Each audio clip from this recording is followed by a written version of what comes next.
Barnaby Jones, a Quinn Martin production, starring Buddy Ebsen, also starring Lee Merriweather, Mark Shera, with guest stars Kathleen Beller, Lyndon Childs, Richard Evans, Victoria Thompson, Randy Powell.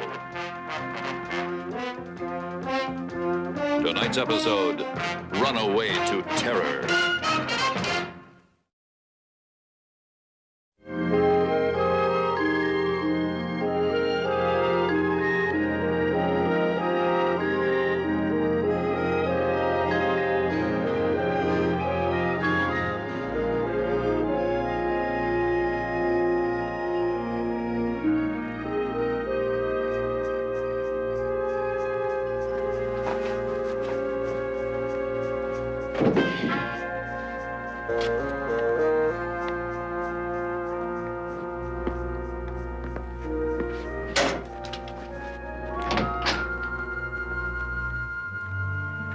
Julie, I didn't know you were still up. I was just getting a book to read. Well, certainly have a lot to choose from. Look, Julie, I'm sorry about what I said about your shaping up and setting a better example for your sister. Well, you know how I am when I lose my temper. I tend to say things I don't mean. Yeah, I know. Not that you didn't say a few unkind things yourself. There's one thing you got from your mother. It's her temper. Anyway, I'm glad I got a chance to apologize. It's no good going to bed on top of an argument. Good night, Princess. Get a good night's sleep. I'll see you in the morning.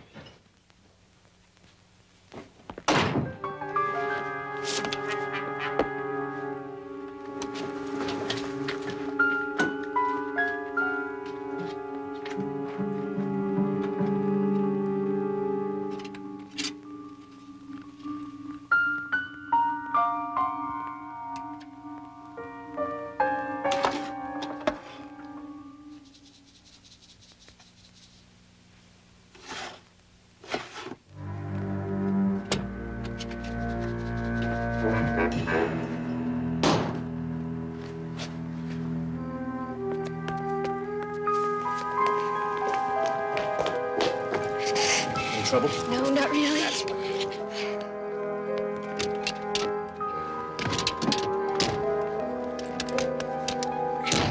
Steve? I got them. Hey, look at that. Now, Julie, I told you, you didn't have to. Look, I wanted to. My father owes me something, doesn't he? Okay. Just remember, babe, it's you I want. Oh, you've got me. Forever and ever.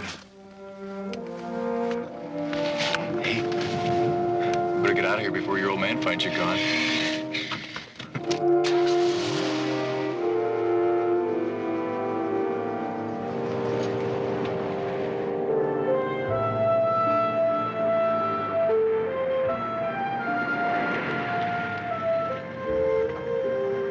What are we stopping here for? Oh, my car's inside with all my stuff in it. I don't want to leave it behind in case they start checking on us.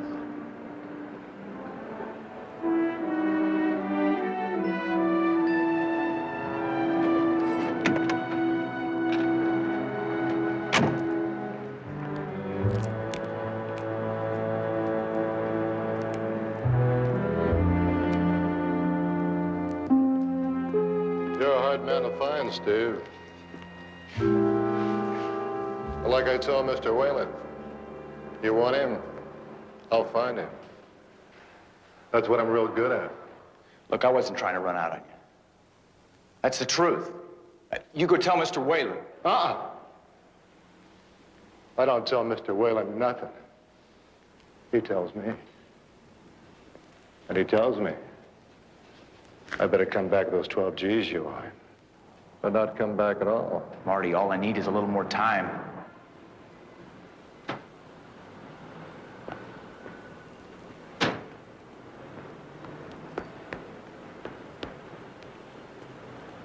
What's a few more hours, huh? A few more hours, I promise. Your promises won't buy garbage. This time it's different. Look, I met this chick. Her father's loaded. This girl thinks I'm in love with her. It's gonna be like taking candy from a baby. Listen, punk. You can go with me easy, or I'll break you in half and carry the pieces up. It's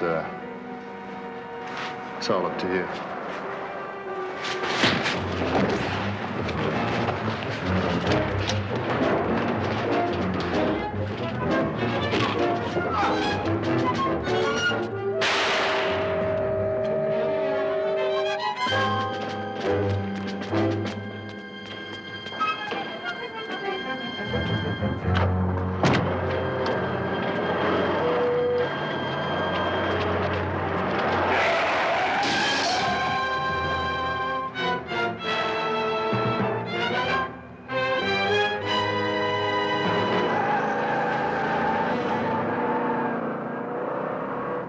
What a lovely young lady. Yes.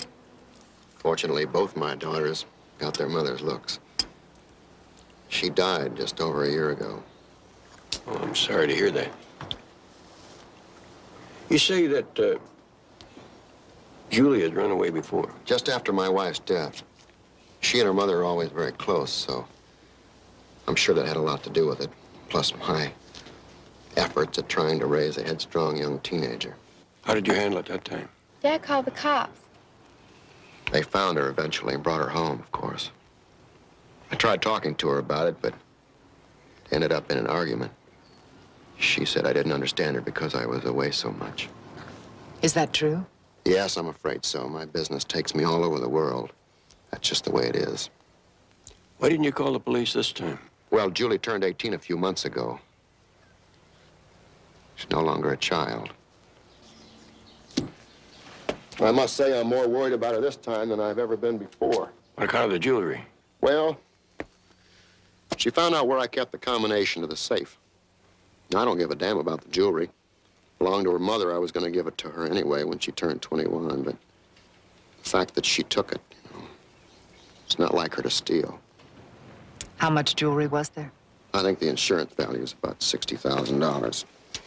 Yeah, there's quite a bit for a young lady to be carrying with her. Well, I'm afraid somebody else might think so, too. Do you have any close friends that you might have gone to? Mr. Jones, I would be the last one to know about Julie's friends. How about you, Melinda? Well, Julie doesn't have a lot of friends, except for me, but I'm her sister. Hey, wait. There was this one girl. Julie had her over a couple of times to swim. She seemed to like her a lot. You recall her name? Gloria. Gloria Hanley. She works at that health club Julie started going to when she went on that diet. What's the name of the club? Jupiter. It's that big one on Wilshire.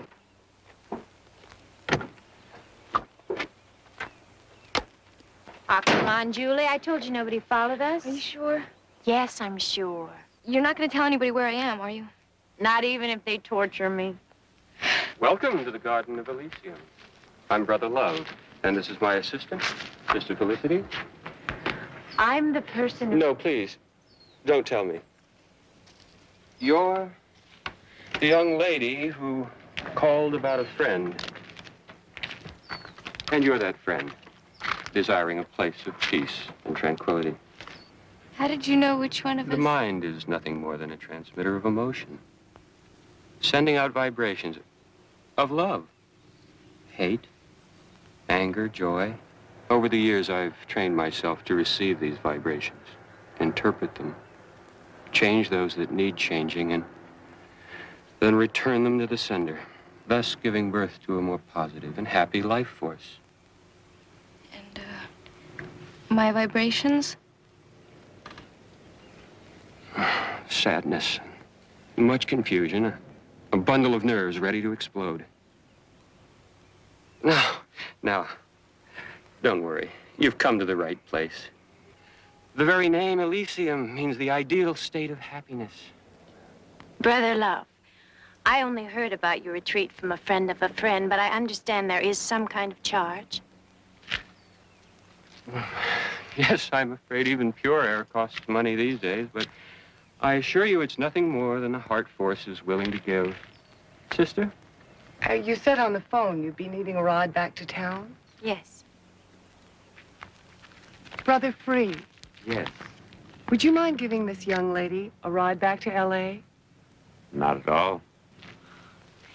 Well, take care of yourself, Julie. And if you need anything, call me. Thank you so much. Sister Felicity, if you'll be good enough to show Julie to the House of Hope, I'll take these bags. I'll take this one, thank you. Of course.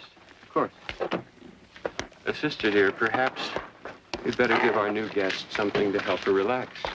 Well, no drugs. I'm not into that. Julie, we have no drugs here, no drugs at all. Only nature's medicine. You mustn't worry.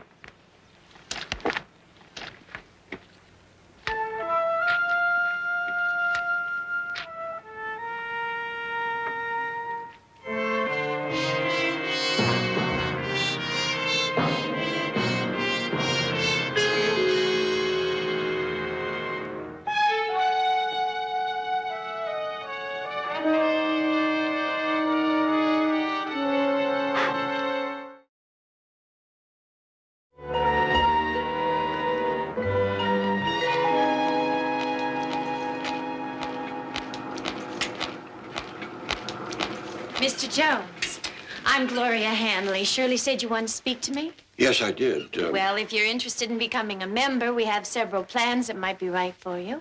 Yes, I'm sure you do. But the only thing I'm interested in right now is the whereabouts of Julie Enright. I'm a private investigator, and this is my associate, Jedediah Jones. Did you know she was missing? No, of course not. How would I? Well, according to her sister, you and she are good friends. We had lunch a couple of times, but we're hardly what you call really close. Julie's a nice kid. When was the last time you talked to her? It's been weeks, maybe longer. Well, then how come Shirley told us that she tried to call you here twice last night? Well, if she did, she didn't get me because I was off. Didn't she call you at home? No, she didn't. Anyway, Julie's 18. She's got a right to leave home without her father hiring a private detective to drag her back. Gloria, for her own sake, if you know where Julie is, it might help her if you told us. I'm sorry. I didn't even know she was gone. Well, if you do get any information, would you please call me? I will. Now, if you'll excuse me, I've got to get back to work. She's covering Barnaby. She knows something. You're probably right, Jedediah. We'll keep an eye on her. Mm-hmm.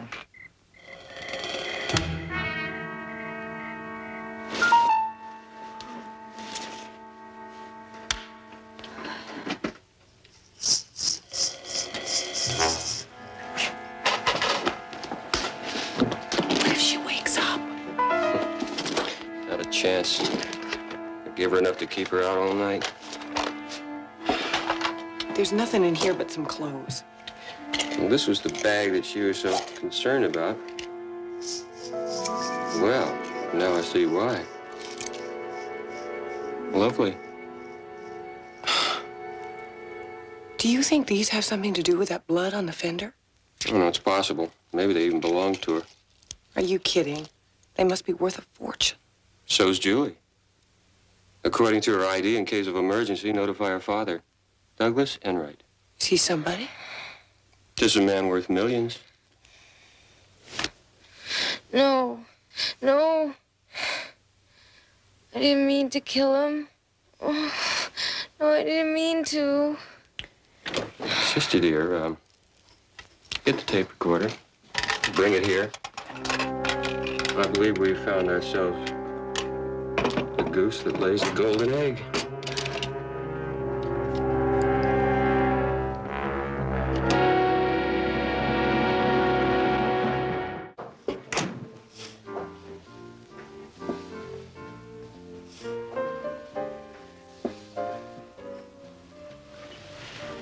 Nothing. Well, Barnaby, it's as if we never talked to her this morning. She's just over there, doesn't seem to have a care in the world. Somehow I expected more than that. Well, maybe I was wrong. If Gloria's telling the truth, we're just wasting our time following her. Jedediah, sometimes in this business, you have to stick with your first instincts. Besides, Betty has struck out on all those names in Julie's address book. What about the pawn shops? I checked.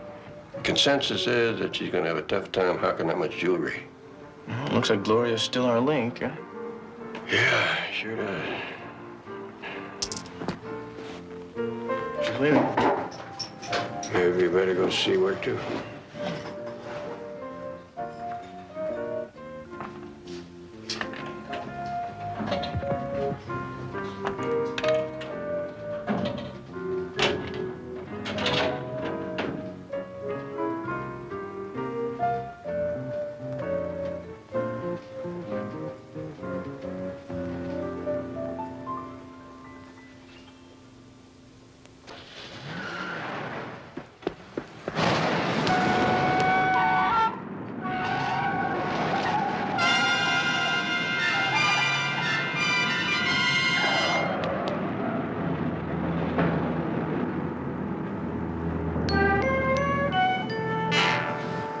Keep driving nice and easy.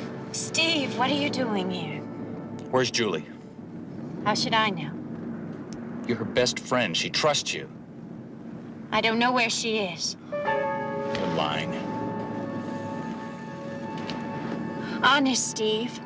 A private detective came by today asking the same thing. Did he ask about me? No. I told him I hadn't seen her in about a month. That's the truth, Steve. It better be. Or you're gonna be real sorry. What's this all about? Never mind. You hear from her, I want to know about it right away. Understand? Of course. Oh, sure, I know her. That's Julie. Oh, a real sweet girl. Kind of lost and lonely, though. Did she ever come in here with a boyfriend? You know, the secret of the success of this business is that I am deaf, dumb, and blind. Sadie, it's very important that we find her. Well, she was seeing a guy by the name of Steve Benter. With any luck at all, it won't last very long. Why? What kind of a guy is he? You heard of Mr. Right? Steve was Mr. Wrong. I bet he owes every gambler in this town. You know what I mean? When was the last time you saw him? Earlier this evening, as a matter of fact. Came in here looking for Julie. Very, very anxious to find her. Did he mention why? No. And I didn't ask. Sadie, you happen to know where Benter lives? He moves around a lot. Like I said, he's a real winner. Well, thank you very much. Hey, why don't you come back sometime and I'll buy you a milk, big fella. Sounds like an idea. Okay, what next, big fella? Well, gamblers have to place bets now and then.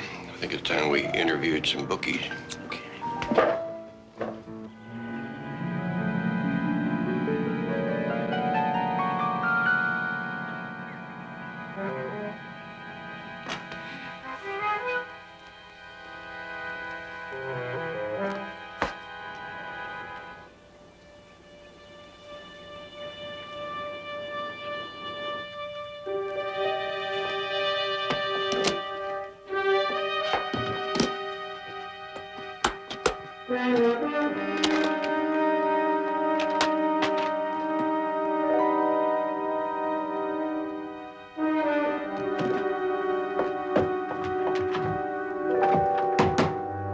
You unlock the door?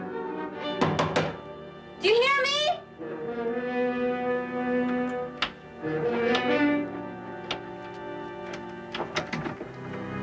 Will you get out of my way?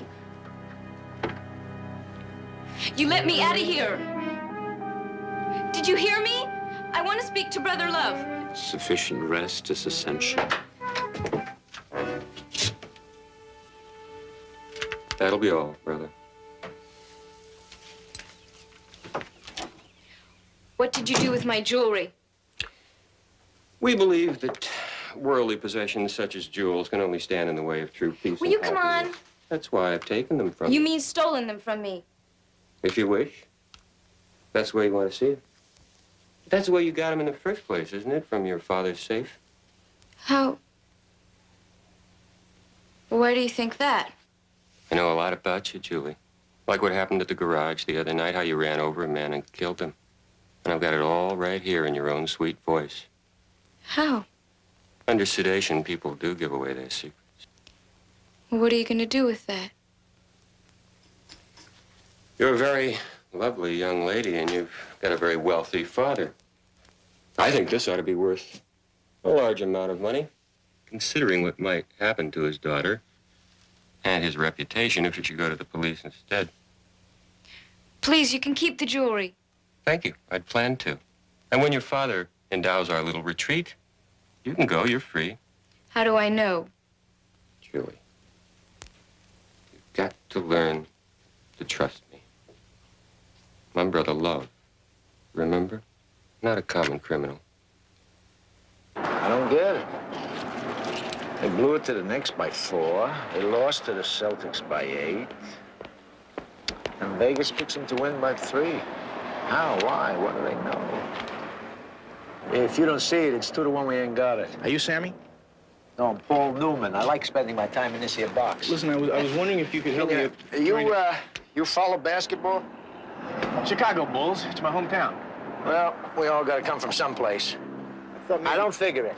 Those Vegas people picked the Lakers to win by 3 tonight. Me, I don't see it. Would you? I gotta call it a toss-up. I was thinking that maybe. Okay. I give up. What can I do for you? I'm looking for a guy named Steve Benter. The lost and found department's on the 4th floor. Well, no, I've heard that he places some of his bets with you. Places bets? Yeah. I sell newspapers, magazines. Okay. I'll take one of each. You a cop? No, I'm a guy with a pocket full of markers, all signed by Benter. Join the club. You too, huh? No, not in your life. When I deal with punks like Benter, strictly cash up front. But I hear you're not the only one looking for him. Word is there's some real heavyweights on his tail. You have any idea where I can find him? You want a lifetime subscription?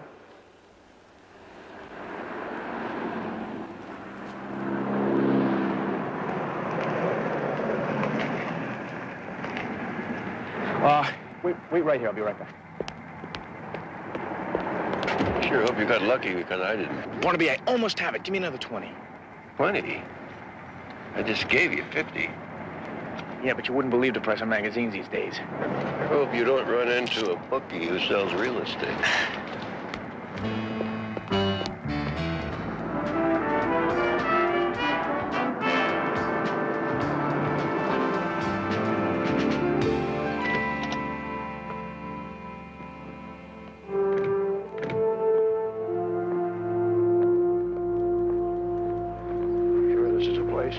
Well, according to Sammy, Benter rents a room on the 2nd floor.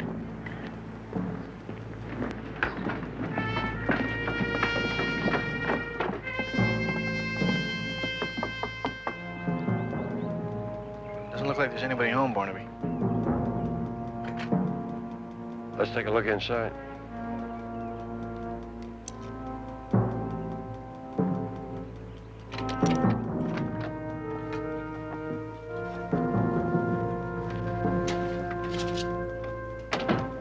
How about if I start in here, boss? Okay.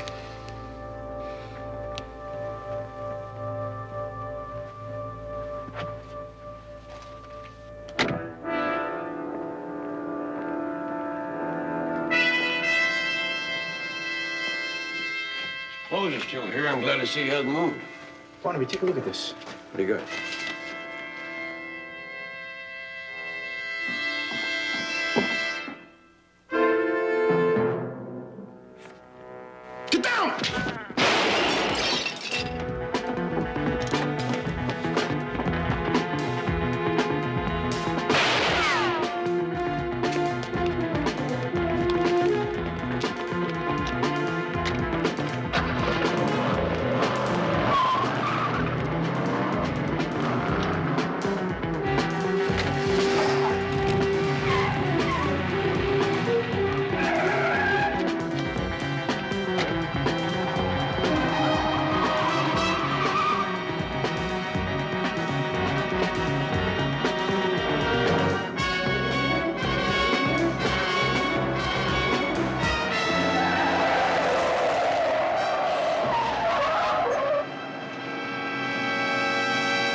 I heard what he said. Taking candy from a baby. I was driving off, and a man came running out of the garage. It was too late. I hit him, and he fell. I killed him. I drove off. Just drove off. That's it. She sounds like she's in a fog. Maybe she was drugged or something. Not her normal speaking voice. When did this arrive, Melinda? It was in the mailbox when I went to get the mail this morning. And then the call came in about a half an hour after that. It was a man's voice, very distant, very calm. It was strange. How much did he say he wanted? $200,000, ready by noon tomorrow. I asked him about Julie. All he would say is that she was all right and that he would be in touch with me later. On the tape, Julie mentioned something about a garage. Any idea where that might be? No. Well, we'll check and see if there have been any reports of hit-and-run accidents. Barnaby, maybe we should let Lieutenant Biddle know about this. The police? Sooner or later, we're gonna have to let them in on the fact that Julie may have been involved in a car accident. That kind of information you can't withhold forever. But we don't even know if that's true. If she was drugged, that might be a lie. Seems to me the most important thing right now is to find out where she is and get to her. Can you raise the money? Yes, without any trouble. If you'll take my advice, Mr. Enright, you'll stall as long as possible and insist on talking to Julie. Once you pay the money, you may never see your daughter again. All right. But I want you to work as fast as you possibly can. There isn't much time. I know.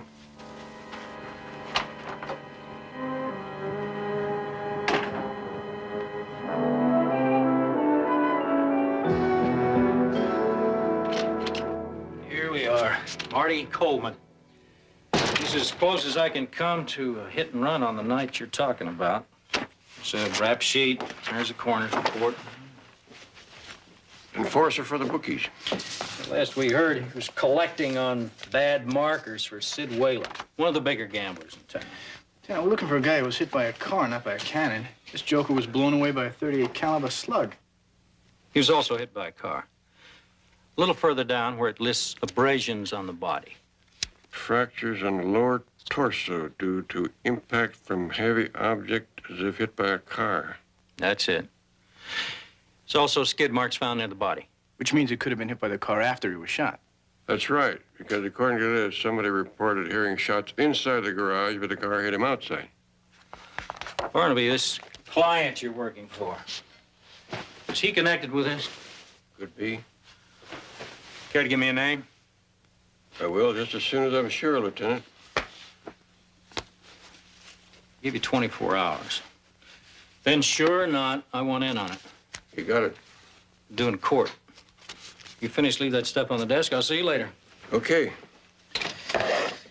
Well, what about it, Barnaby? Muscle for a top gambler and a loser like better. Sounds like a shootout at the OK Corral to me. Well, we know Bender's trigger happy. Yeah, but what I still don't understand is why Julie thinks that she killed this guy Coleman. I know, but one thing is for sure. If Julie was there, she witnessed the whole thing. Let's go.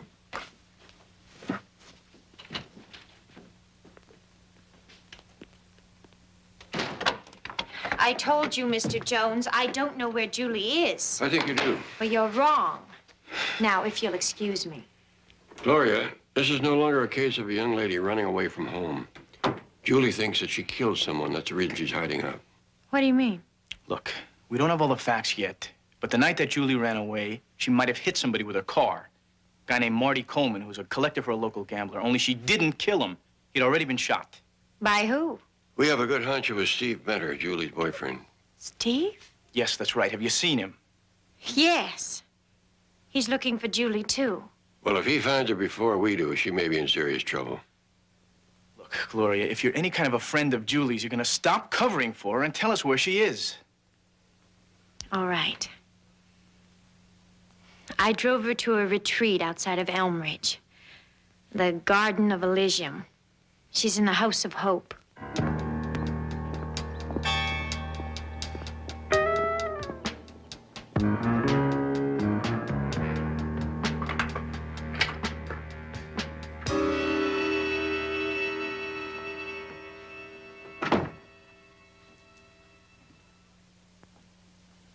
I brought you something to eat. What, bread and water? No. Wild berries, fresh organic vegetables, everything that's good for you. Good for me.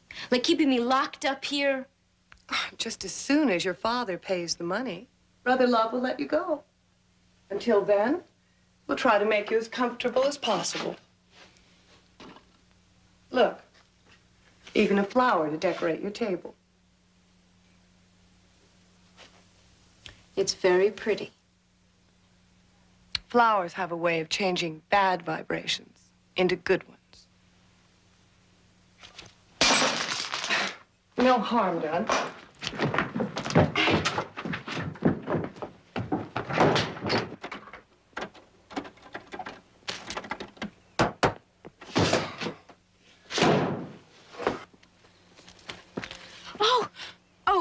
Could you please help me?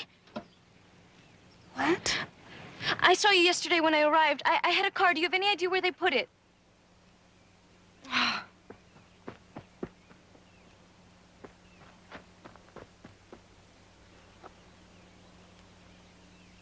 Just be sure you got it straight now. I don't want any kind of mix-up. You'll be waiting in the ravine to pick up the money. What about the girl? Girl? We may have to arrange an eternal peace for the girl.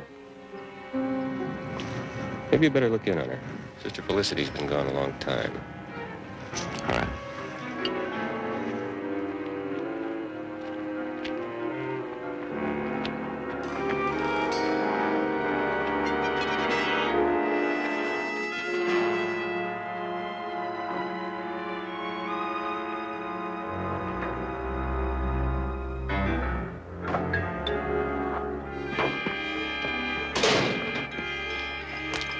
Excuse me, could you please give me a ride into town? Oh, I can. The company doesn't like us to pick up riders. Well, I won't tell if you don't. I mean, I've had it up to here with all this peace and quiet, and I thought maybe if I could get into town and have a little fun, get it on, you know what I mean? Yeah, but... Oh, come on, friend. I bet you know where I could get a little action. Well, I get off in a few hours. Well, then what are we waiting for? Hop in.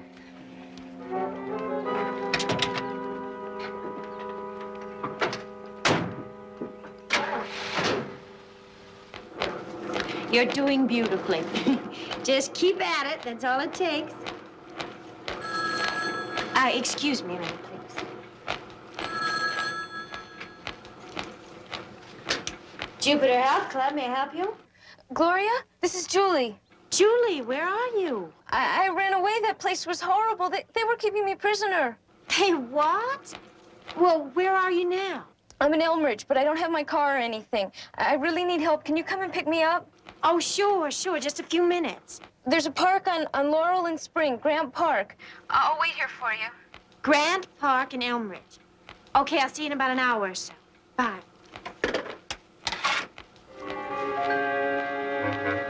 Shirley, will you cover for me? Something important's come up. I've got to go.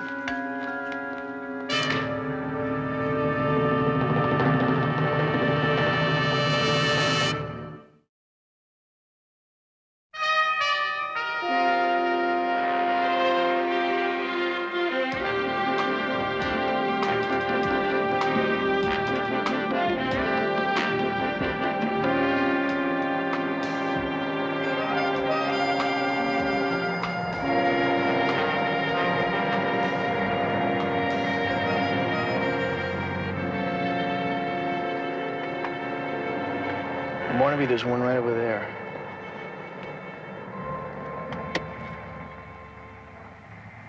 Take a look. You know, they're not gonna just let us walk right in there and take her. Jedediah, I think the time has come for you and me to part company. I'll try to keep it busy for you. Okay.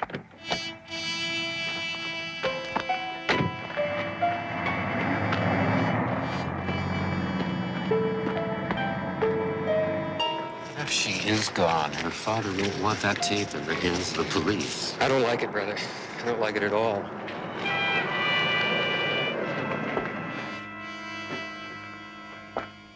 afternoon.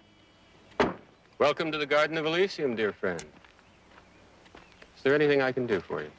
Well, I understand that you people specialize in peace and love. And, as I always say, that's one thing the world could use a lot of, peace and love. Yes, I quite agree with you. So I thought I'd like to spend a few days up here, sort of get away from the hectic city pace. Everyone around here seems to be pretty peaceful. Well, I hate to disappoint you, Mr. Jones. Jones.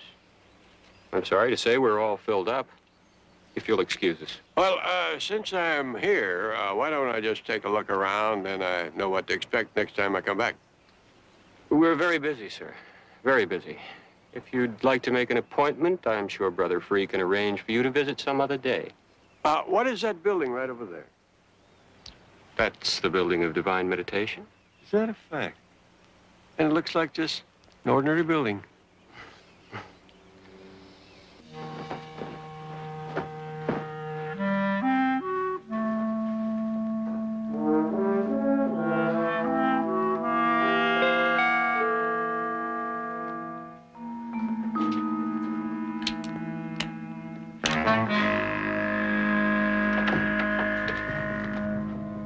What are you doing here? Searching for buried treasure. Where's Julie Enright? I don't know what you're talking about. Come on, I'll explain it. Mr. Jones, I read vibrations better than most men read newspapers, and your vibrations tell me you haven't come here seeking inner peace. I'd like you to leave immediately. I'm not leaving without Julie Enright.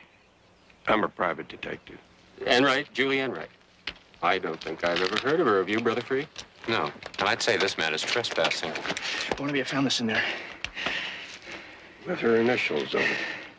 How do you still say you don't know anything about her? I don't know how they got in that house.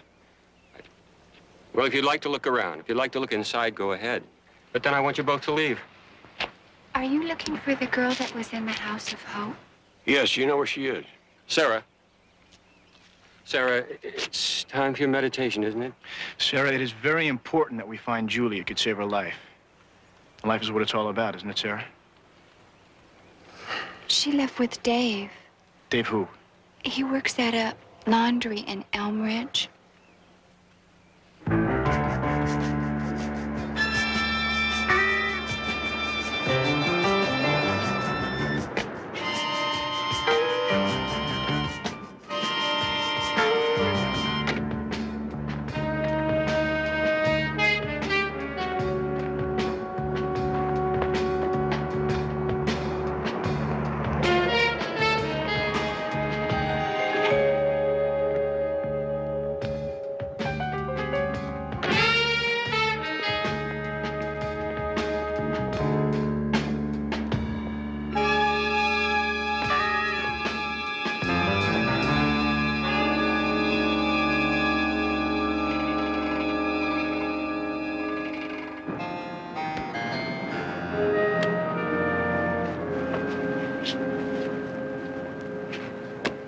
Thank you. Hi. Your name Dave? Yeah, what about it? I understand you gave a lift to a young lady out of the Garden of Elysium today.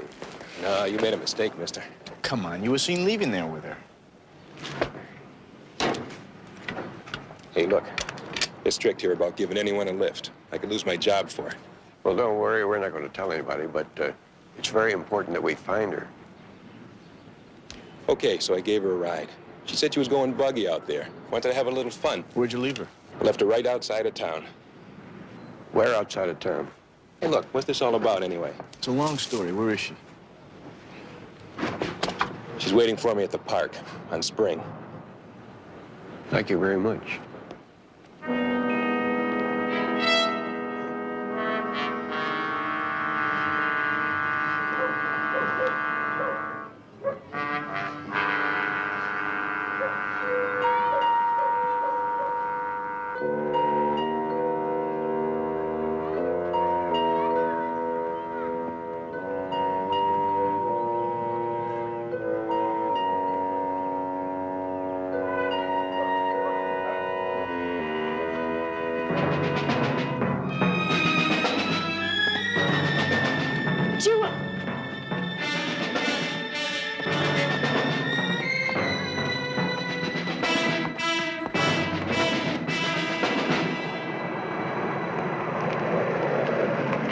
that look like Benter's car right there?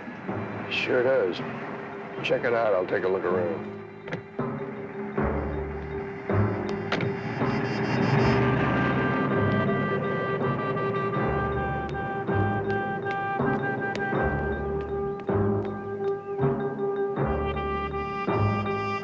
JR?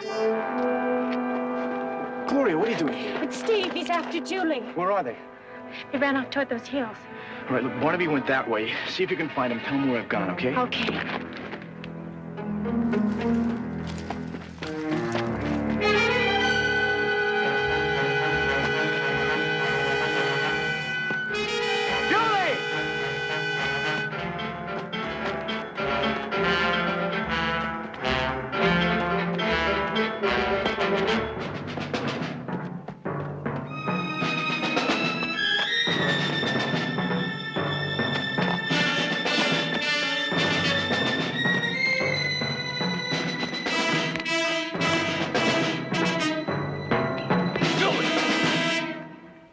Now, I'm not gonna hurt you. What do you want? You shouldn't have run out of me that night, Julie. Yeah, well, I heard you in the garage. You don't love me. You're just trying to use me. Just told Marty that to get him off my back. I figured if I could get away from him, you and I could take off like we planned. Well, then nothing's really changed. We can still go away. You still got the jewels? No, but I know where they are. I can get them. Well, Steve, it doesn't matter. My dad's rich, you know that. All I have to do is ask him for something and he'll give it to me. Julie, I can't take that chance anymore. You're the only one who can connect me with Marty's murder. You? You killed that man? As if you didn't know.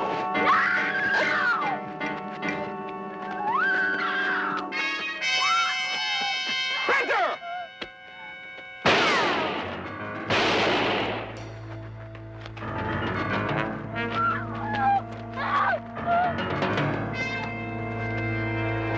That's it, Bender!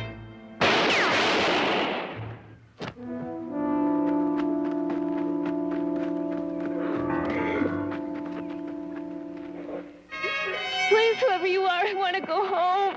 I think your father would like that, Julie.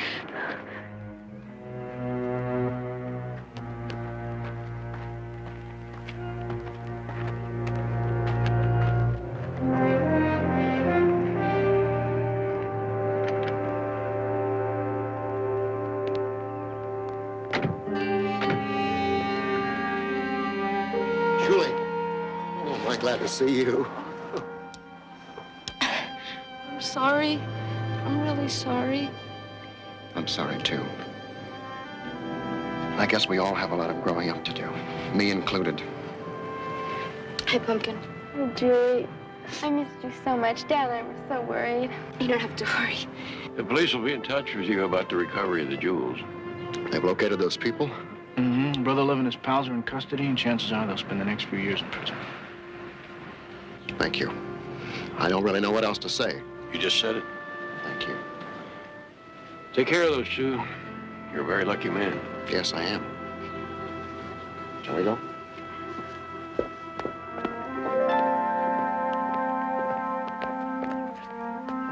You know, Barnaby, JR and I are lucky, too. That's why we've decided to take much better care of you in the future. That's right, so take the rest of the day off, boss. Well, that takes care of how Betty gets to the dress sale in Beverly Hills. But what are you planning to do with the rest of the afternoon you just gave me off? Well, since I'll have nothing to do, I figured I'd spend it with Gloria. You know, get a few tips on physical fitness, that kind of thing. Funny, I had that same idea myself. But you go ahead. No, you do it. No, I don't mind.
Barnaby Jones, a Quinn Martin production.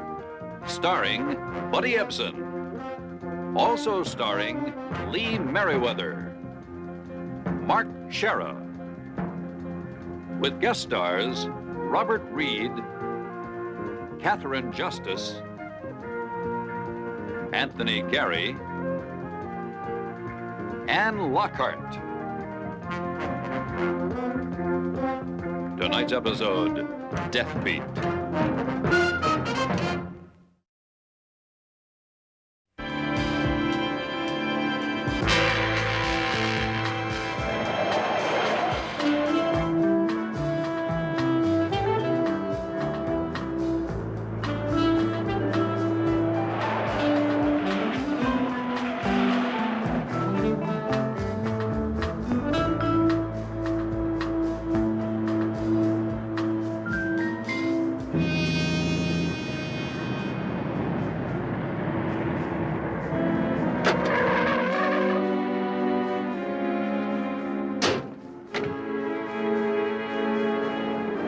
Looks like he might jump before you get to him. No way. This guy wants to go on camera. That's why he called us.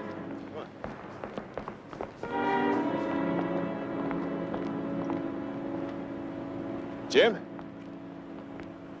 Get back! Okay, man. Okay.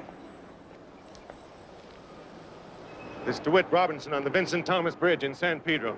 The man you see on that ledge is Jim Anders. Called us on the KBX hotline. Told us his intentions. Seemed to be reaching out. Like he wanted somebody to stop him. Jim? Jim, we want to help you. I don't know what a reporter can say to you. Nobody asked you to say anything. You want us to listen, is that it? Yeah, why not? Nobody else will. What's the problem? You have trouble at home? Your wife? Girlfriend? Lose your job? Are you hooked on something? Let me speak to him. Father Moore. Keep it on, What's your name? What's his name? Anders, Jim Anders. Jim. Will you give me just a minute? Look, whatever you're selling, I am not buying it. There's an answer, Jim. There's always an answer, no matter what's bugging you. There's got to be a better way than this. Come on, talk to me. Hey, Jim, as lousy as it is, there's always something worth talking about. There's got to be somebody who's going to miss you. How about it? You married? Isn't there a girl somewhere? Mother? Father? Who is it, Jim? Who do you care about? Get him away from me! Take my hand, Jim. I promise you, there's an answer, one you can buy.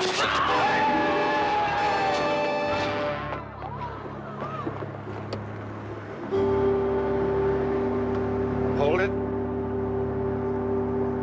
Longer. Okay, now hold it one more beat. Now. I wonder what we had to do with this. I mean, if we hadn't have been there, maybe it wouldn't have happened. If we don't cover the news, somebody else will. Nobody asked that priest to interfere. Tell me something, DeWitt. If you stay in this business long enough, do you ever get used to it? Maybe you have to. What's the running time on that? 3:57. Robinson's reports, cutting room. Yeah, he's here. DeWitt, it's the hotline. They're putting it through. Maybe take that timing sheet up to the control room, will you? Yeah, DeWitt Robinson. It's me, Jim. Hold on. Steve, is there any coffee around here? Sure. Newsroom, huh? Stuff tastes like it was made by Dr. Jekyll. Right. It'll do wonders for you.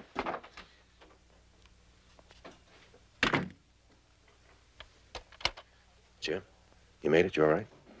How can I be all right? We just killed a man. A priest. Are you sure? Did you see a body? I didn't have to see him. Why didn't you stop him? How was I gonna do that? Hey, Father, don't worry about the guy on the bridge. There's a little manufactured news for the 6 o'clock report. Well, that would have been a lot better than what happened. It was an accident. DeWitt, you can't run that film. I've gotta run it. Everybody knows I've got it. Why wouldn't I run it? I'll be recognized. Sure, you'll be recognized. You knew that beforehand. That's why you can't go home. You find yourself someplace to crash at the marina. You shave your lip, and I'll see you at the foot of the South Jetty at 9 in the morning. You damn well better see me now. Look, I've got a newscast to do. I've got a press club dinner tonight that I cannot get out of. Now, don't sweat it. I'll take care of everything. Can you take care of the priest? Hey, I mean, maybe he's all right. You made it. Maybe he did, too. Jim, trust me. Okay? I'll see you in the morning.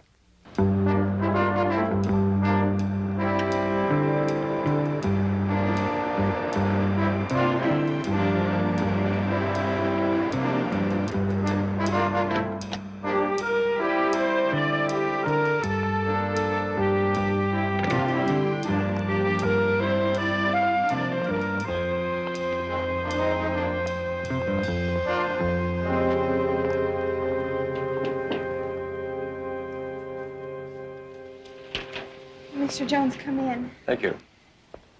Did you see the police yet? My associate is down there now. I hope they tell him more than they told me. They haven't recovered anyone from the water yet. But it's been 15 hours, and Jim hasn't been at his apartment since I got into town. I've knocked on his door so many times, the landlady's daughter thinks I'm some kind of a nut. Oh, Mr. Jones, I'm a nervous wreck.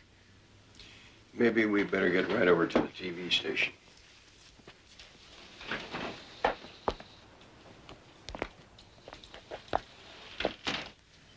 The screen in the projection room is a lot bigger than a television set. You could probably tell for sure whether it was your friend that jumped off the bridge. I just can't believe he'd do it, Mr. Jones. Especially not after he wrote me about how well he was doing out here. How did he sign the letter? All my love. Well, now, any fella that signs a letter that way isn't thinking about jumping off any bridges. Okay, I guess you're right. Ah, we might find out something. Hi. Oh, this is my associate, Jedediah Jones. I have to warn you, at the very first opportunity, he'll ask you to call him JR. Hi, I'm Wendy. Hiya, Wendy. How are you? They found Father Moore's body outside the harbor entrance, but there's no sign of the other guy, Jim Anders. Jim Wills. I tried to tell the police that. Well, they're just going by what he was called on television. When he called in on the hotline, he used the name Anders. Now, the question is, why would anyone contemplating suicide bother to lie about his name? That's right. He wouldn't, would he?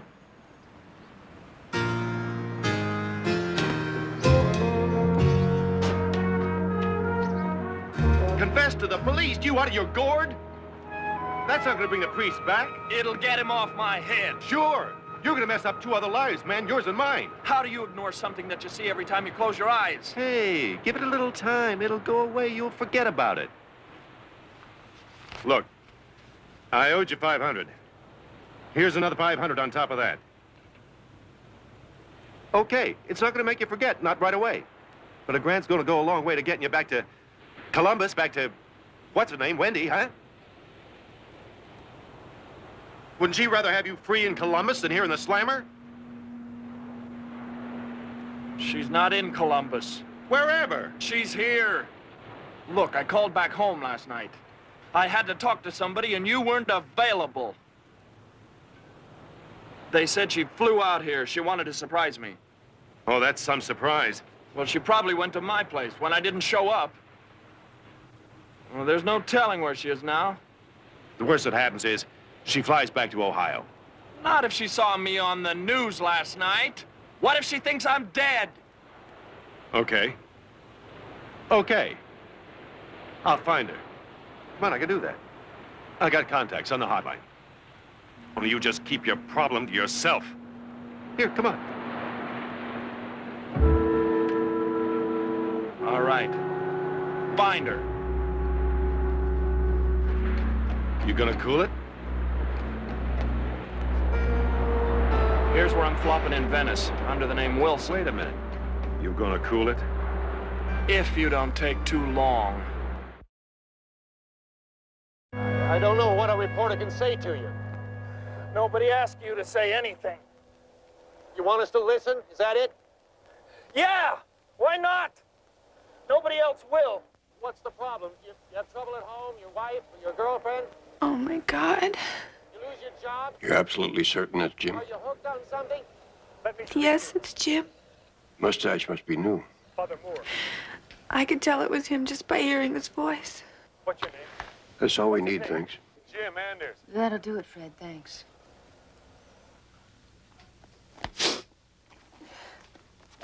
None of this makes any sense to me at all. Look. You see, read the part where it says he's been getting some work. Apparently he figured might lead to some acting jobs on television. Pictures, maybe. Well, it certainly doesn't sound like a guy with no future and no hope. No, it certainly doesn't. Thank you, Miss Price.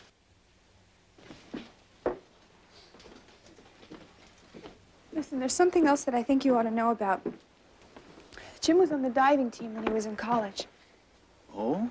High board or low board? Tower. He used to even pretend like he was doing a comedy act, you know? He'd pretend like he was falling, and then right at the last minute, he'd cut the water just like a knife. Then you think the idea of his selecting a high bridge to end it all just doesn't track? That's exactly what I'm thinking.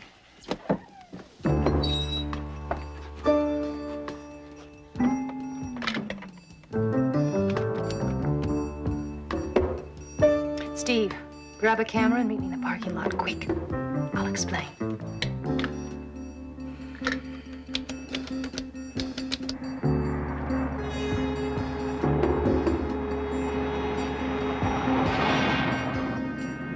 Girlfriend and detective. We can catch them before they leave the parking lot. Hold it, Libby, not so fast. Why? DeWitt, just think. A grief-stricken girlfriend, a dead priest, a fake name. That's the kind of story the network will pick up on. What fake name? Anders. The girl ID'd him as Jim Wells. And it gets better. She won't believe that he's dead. He was a high diver in college. Is this a ticket to the big time or what? DeWitt?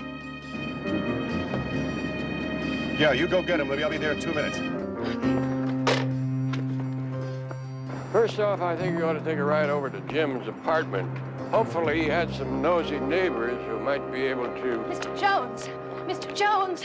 Oh, I'm so glad we caught you. Miss Milliken, we'd like very much to interview you for tonight's broadcast. Me? It's all about Jim, who he really is, how you came out here to be with him, and all about... Please, I really don't think I that... think an interview at this time is a little premature. Okay, Libby. Got it? This is Wendy Milligan, who came here from Columbus, Ohio, to be with a man named Jim Wills. Miss Milligan, you saw our news broadcast last night, and you recognized the man on that bridge as your fiancé? Yes. No, I mean, no. Look, I wasn't sure. Excuse me, Mr. Robinson, but Miss Milliken's been through an ordeal. I don't think you want to add to her grief, do you? Who are you, sir? Barnaby Jones, private investigator, hired by Miss Milligan to find her fiancé. Mr. Jones, what's happening here is news. I don't want to interfere with your First Amendment right to gather news, Mr. Robinson, but there is no news here yet. But of course there is. Miss Milliken, I understand you refuse to believe that Jim's suicide attempt was successful. Look, it wasn't a suicide. He wouldn't do that. Look, no interview. Isn't that what you were just told? He was a high diver, wasn't he? Listen, I don't think I'm explaining this clear enough. You see, the young lady is worried about someone she loves and doesn't need a microphone stuck in her face. Okay, Steve, that ought to give us enough for broadcast. That's just about all you care about, isn't it? Hey, Libby, you're on the ball, kid. This one ought to give us enough to milk for days if we play our cards right. Barnaby, do you remember Cloris LaRue?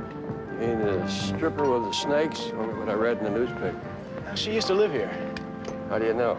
I dated an actress here once. Singers, actors, dancers, okay, but snakes, no way. So you mean you just kicked Cloris out? Not me, my mother, the manager. When's the last time you saw Jim? I haven't seen him since yesterday morning. But so what? I've stood up before. You had a date with him? Last night, he was supposed to take me to Le Chevalier. Fancy schmancy. That's $70 a throw, isn't it? It was to thank me, he said. I I toss him a little salad and spaghetti when he has the shorts, you know.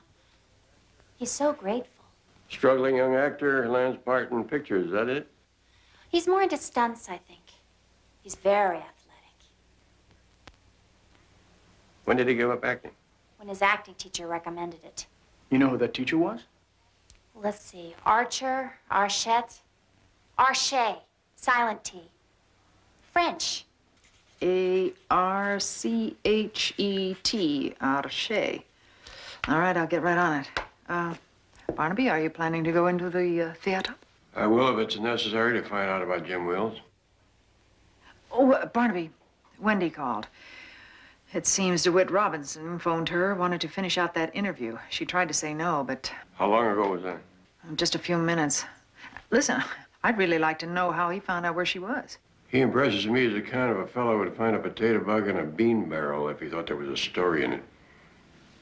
I think Wendy needs us. Wendy, what about the letter he sent you? Oh, he said he had some work. Why do you think he told us the exact opposite? I don't know. What kind of work? He didn't say. Wendy, if he did survive, as you believe, why do you think he hasn't come forward? Well, maybe he's hurt or dazed or something. Or hiding? Why would he do that? Afraid, maybe. Thinking he was responsible for the death of Father Moore? But the priest grabbed him. How could that be Jim's fault? That would depend on exactly why he was threatening to jump in the first place. You insist that he wasn't suicidal. Why then? Was it a publicity stunt? Well, Barnaby? This would be Barnaby Jones again, private investigator. Are these folks invited guests? No. Then why don't we invite them out? She opened the door for us. It's still open. Why don't you use it? What kind of camera is this anyway? This is a zoom lens, right? Come on, these are really difficult. All right, Steve, Libby, that's it.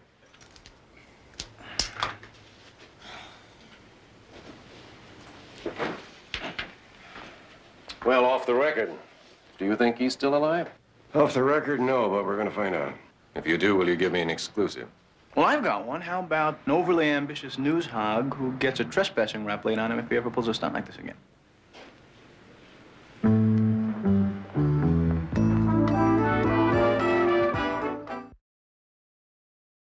Miss Milliken, you refuse to believe that Jim's suicide attempt was successful, is that right? Look, it wasn't a suicide. He wouldn't do that. No interview. Isn't that what you were just told? No All right, cut interview. it there. Take him out completely, and Jones, too. And that new stuff, when it comes back from the lab, cut around both of them. It's super footage, DeWitt. Too good for the locals. Hey, wouldn't it be a trip if he was alive? He sees his girl on TV all choked up over him. Phew, that'd sure smoke him out of the woodwork. Yeah, you're not kidding. Well, you go ahead and make the cuts. Be right back.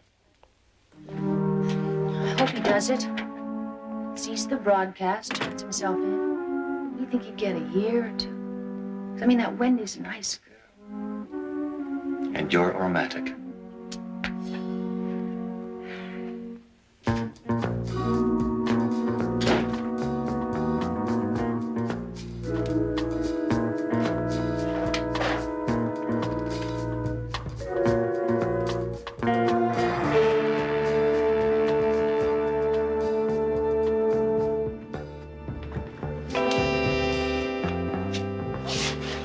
Yeah, this is Wilson.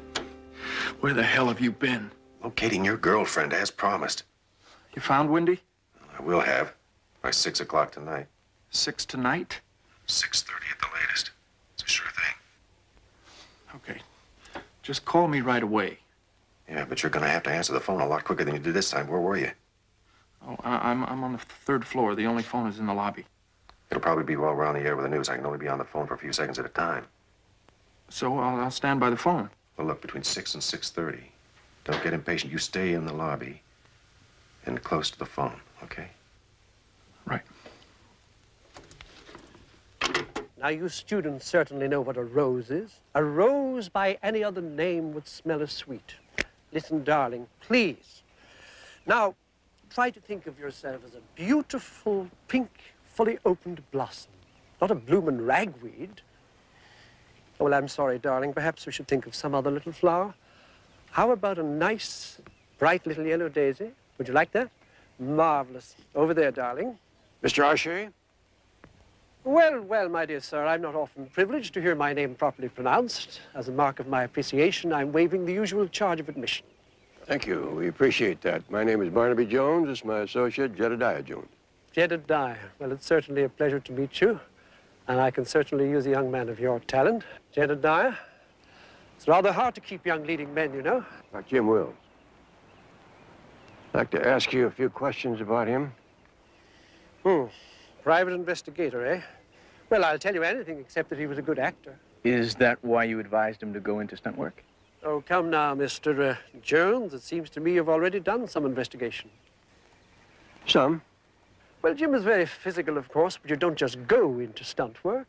You mean jobs like that are hard to find? Well, he mentioned recently someone who was very good at opening doors. Any idea who that may have been? I had the impression it was a television person, someone of rather substantial influence. No, no, darling, a bright little yellow daisy. Excuse me, sir. She's the girlfriend of one of my backers. Now, darling, it's simply a matter of concentration. Now, Barnaby, what television person named DeWitt Robinson do we know in this case?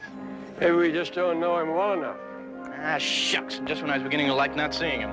Well, Jedediah, sometimes you have to wade through the hog wallow to get to the melons. Well, I'll put on my high boots. Hello. Yeah. Hotel Brody, room 843, 9 o'clock tonight. Got it? 8:43, 9 o'clock. I'll be there.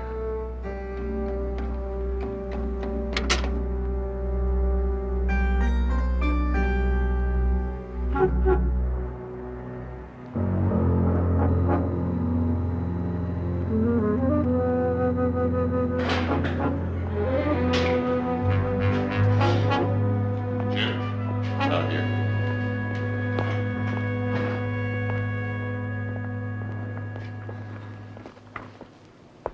Where's Wendy? She's not here. You promised me that she'd be here. Well, that's before I found out Wendy hired a private detective to find you, man. I should have known better. It's a temporary delay. It's temporary.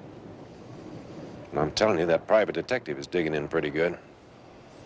You got to get your story straight. My story? All right, we're both on the hook. Here. Take a look at that.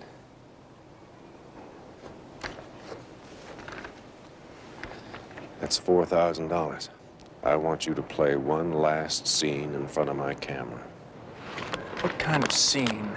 I want you to play the same scene you were supposed to play before. Only this time you tell him it was a performance on that bridge, see? Father Moore believed it. All right, now you got such a case of the gills. This time, you're gonna do it for real. Without any water to land in. Just tell me where Wendy is, man. Look, this time I talk you out of it. I'll find her myself. Wait, but look, they'll understand. All you're gonna get's probation. Get out of my way! It's too late. It was all on the air. Everything tonight. What was on the air? Your real name, interviews with Wendy, everything. Except the deal with me. Now look, Jim, it's all set up. We can do it this time. No. Get out of my way! What the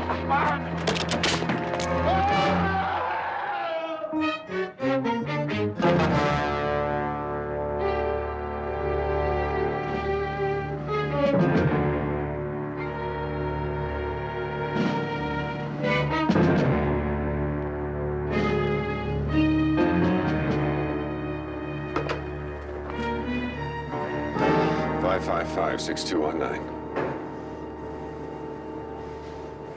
Libby Price. Libby, I just heard from Jim Wills. He's at the Hotel Brody in the roof garden. Says he's gonna try it again. Yeah.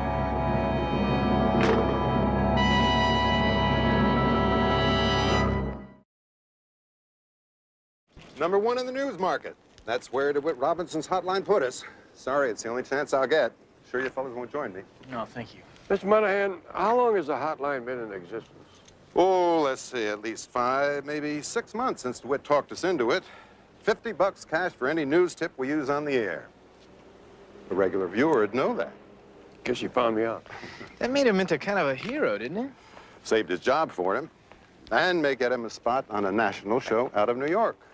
Mr. Robinson's stories all been on the sensational side, haven't they? Yes, they have been lately, starting with the terrorists who blew up the abandoned power facility. Oh, yeah, I remember that about a month and a half ago, right? The hotline didn't pay off during the first few months, did it? Right. Caught on just before option time.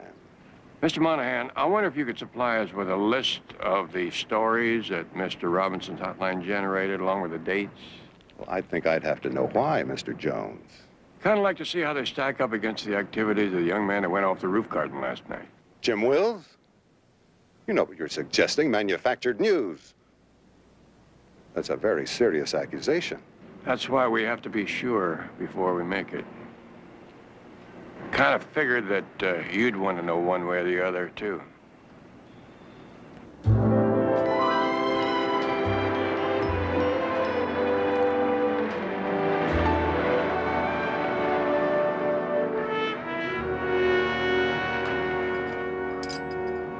I'm very grateful to you, Betty. I really needed somebody, and you were there. Thank you. Listen, if you'd like me to stick around for a while, I'd be more than happy to. It's okay. Thanks anyway, but I am really whipped. Well, you have my number. Yeah. Oh, Betty, why did this happen? I just don't understand any of this. I've got a whole life to replan, you know? And I just can't seem to do any of it until I find out what it was that happened. Wendy, I'll make you this promise. Barnaby will never stop until all of this is explained. Okay. It's gonna be fine.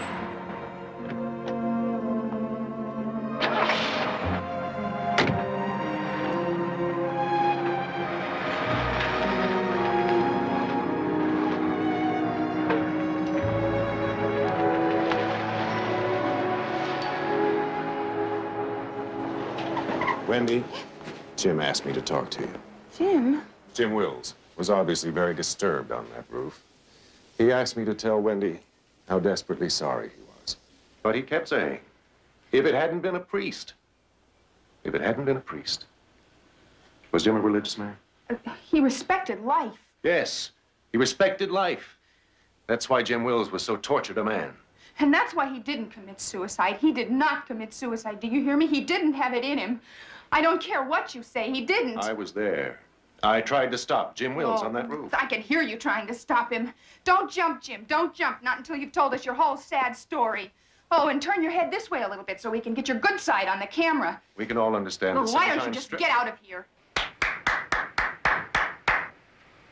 Why don't you put that one on the air, huh, Robinson? Kill it.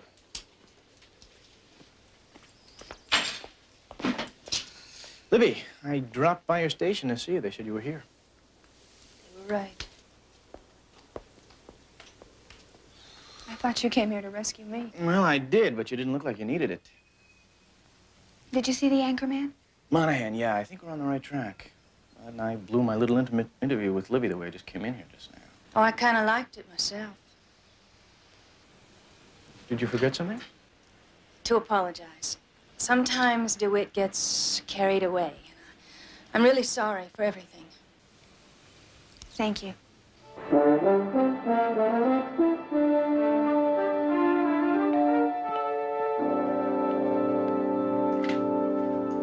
Oh, Mr. Jones, I thought you'd be finished asking questions about Jim. Now that he's not missing anymore. I'm going to keep asking questions, Margie, until they're all answered, especially about his work. His stunt jobs? I not only want to know the nature of the job, but when he did it.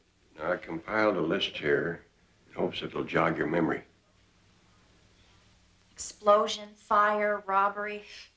Such dangerous work. Makes you wonder why. Did he ever mention anything about a fire about the 3rd of last month? My memory. Can I tell you about my memory? The worst. Lucky we don't have to rely on it. I keep a journal. A diary? No, a journal. You know, my thoughts, feelings, character sketches. Whenever I meet somebody interesting. You're in it. You want to be a writer, is that it? John Boy started with a journal, didn't he? Here's what I have for the 3rd. The 3rd wasn't exactly what you call one of your banner days. Shall we move along to the 4th? Oh. Jim knocked on the door. It was 2 in the morning. He asked if there was any salve in the house. There was a burn on his hand.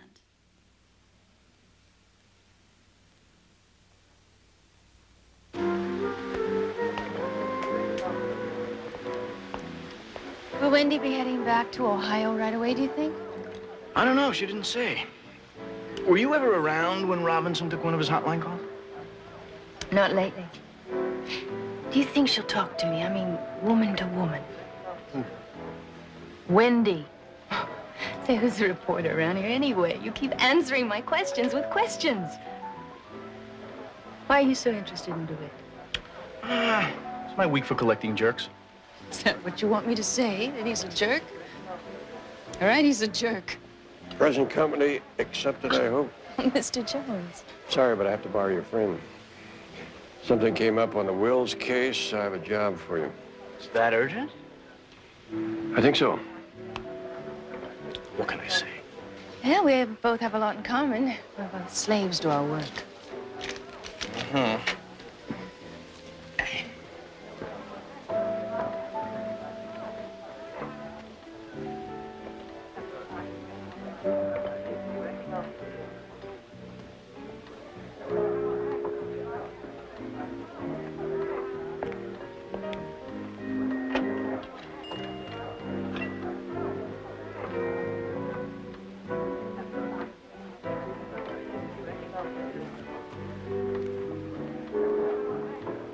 Let me get this straight now. You say your name is Marjorie Hall and you're a neighbor of Jim Wills. Oh, I see. You're the landlady's daughter. So he left you a letter? Confession? Confession to what? What happened on the bridge? I see. Well, yes, I'd like very much to look at the letter. I figured there'd be a price. What kind of money are you talking about? Oh, I don't know. How's about $1 million? That's pretty steep. Take me a little while to raise that kind of money. No kidding. You could have fooled me. Well, I'll try. But in the meantime, don't sell the letter to anyone else.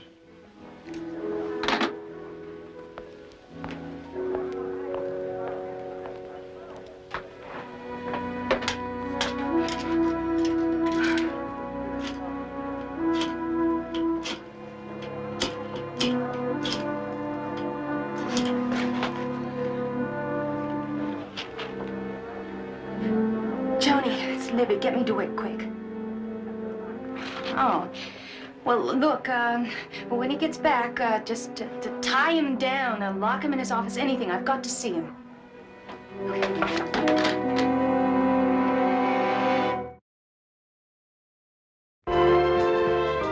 Hey, Bobby, who's got more money than the network, huh?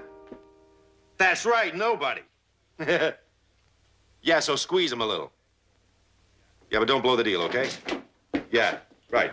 DeWitt. Oh, I'm glad I caught you. Hey, Libby, just in time, grab a glass and I'll give you one guess. DeWitt. New York's come through with an offer. My agent's negotiating the deal. Cheers, babe.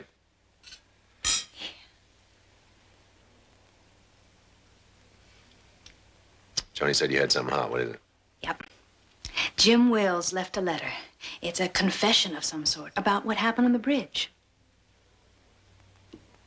Left it where? With his landlady's daughter, Margie Hall. I don't know what it's about, DeWitt, but it sounded pretty important, and it has to be something that you can use tonight when you wrap that story. Yeah. Well, you did the right thing, babe. Really on the ball. Yeah. I'll handle it, okay? Well, don't you want to know how I found out?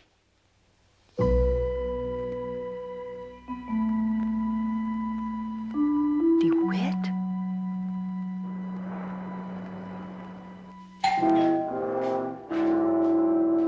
Right. Hold your horses. Oh. Margie Hall? You win first prize. Who wants to know? DeWitt Robinson. Well, been reading an awful lot about you lately. All right, if you're talking about the letter, let's get at it. Letter? What letter? If you don't know, baby, forget about it. Come on.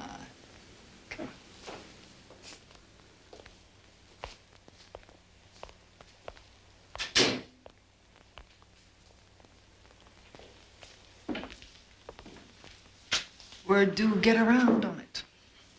Are you making an offer? I might be interested. Could be worth a lot. Depends on what's in it. Judge for yourself. That's a copy, of course. I made it down in my local friendly neighborhood drugstore. Girl can't be too careful in matters like this, huh? Did he spell your name right, honey? The man was in the wrong business. He should have been a comedy writer. What are you saying? This is a fiction? Of the bad pulp variety. Yeah, I don't know. It looked like a confession to me. I mean, at this late date, why should the guy lie, huh? I figure the police are gonna think that. A man in my position is always vulnerable to this kind of slander. And I find it less damaging in the long run to pay off than to fight back. You understand that? Seems like a reasonable attitude. Yes. And how much is reasonable? And how fast do you think you want it?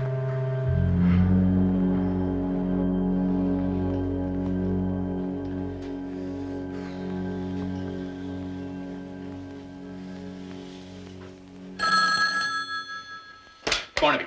He went for the bait. Bet he did okay? Yeah, even though Marge wasn't crazy about the impersonation, she got the job done. Where is the payoff gonna be? By the monkey cages at the old zoo. I think I know where that is. What time? This afternoon, 4 o'clock. All right. Will you get things going? Okay, good enough. Talk to you later. Rotten business, isn't it? Yours or mine? Both. You set me up, and I set him up.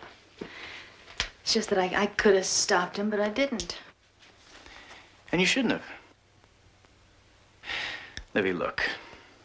The fraud that Robinson perpetrated on the public is nothing compared to the crime he committed against the name of every TV newsman in the business, including you. I mean, he's responsible for the death of Father Moore, if not Jim Wells.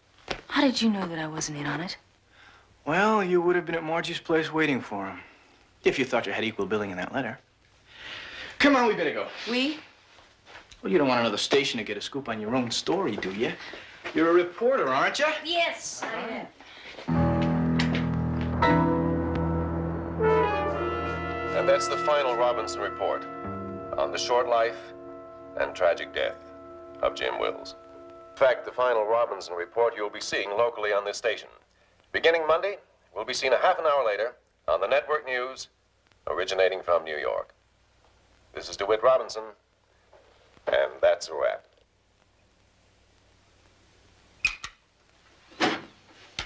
Well, thank you, Charlie, for letting me tape in advance. I had to stick around and do that live. Never made the play. No problem, DeWitt. I'm just sorry this will be your last show here. We're going to miss Robinson's report, not to mention the ratings on our 6 o'clock news. Yeah, well, you'll come up with something. Well, good luck in New York, DeWitt. Thanks, Charlie.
over here.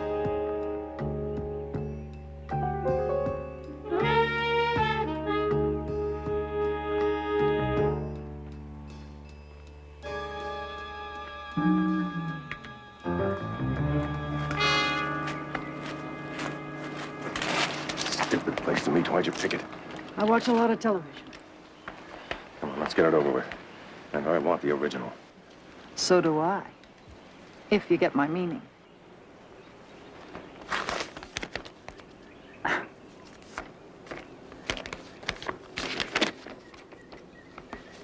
All right. That's it. We're through. You understand that, Miss Hall. Finished. Yes, I do believe that is the word for it, Mr. Robinson. Finished.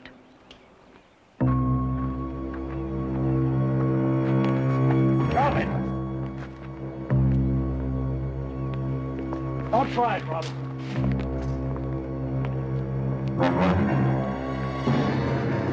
Don't try, Robinson.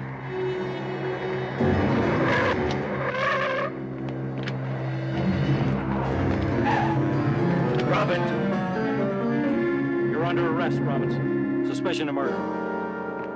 By exchanging the money for what he believed to be an incriminating letter, TV news personality DeWitt Robinson has verified his part in the planning and execution of fraudulent stories. You're still on the ball, aren't you, Libby? Oh, I taught you pretty good, huh? You were wrong about one thing. I don't think I'll ever get used to it. Oh, sure. For old time's sake. Lieutenant.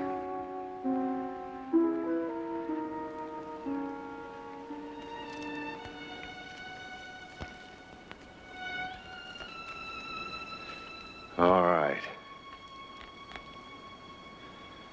What am I gonna say? You want me to tell you that the news at 6 o'clock isn't real? Oh, hell, it's real enough. We just dramatize it a little for you, that's all. That's all. We don't want you to tune us off. We edit, we select. We go out on a bridge when somebody's gonna jump, because you want to see it. Nobody wanted that priest to die. Jim Wills agonized over it more than I did. That's why we were dancing around on the roof garden of that hotel, but I don't have to tell you that. You were there. You saw it. Living color. Last night, you saw it. You make up your own moral. 'Cause I'm tired. It's DeWitt Robinson. And that's a wrap. Well, we know that wasn't a fake. But I'm afraid that Jim's feeling for me was. Not according to our friend Margie. Oh, he liked her, all right, but she said that his mind was always on you. He knew I was in town. Why didn't he try to find me? Because DeWitt kept him from it. His biggest concern was for you, Wendy. All he wanted was to take his lumps for the accidental death of the priest, find you, and start over. Are you really sure about that? I just talked to DeWitt. That's why I stopped by here. Thought you'd like to know. Oh, I did want to know that. Thank you, Libby. I guess I can go home now, Mr. Jones. I think I'm going to be all right. I never doubted it for a moment. Aw. Well, wouldn't you know it? I forgot to ask my cab to wait. Well, now, I think I just happen to be going in your direction. What direction is that, Jedediah? South, west, north, whatever. Out, you two.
Barnaby Jones, a Quinn Martin production, starring Buddy Ebsen.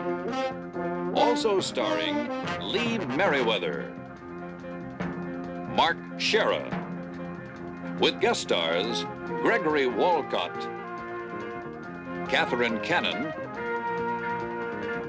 Mark Wheeler,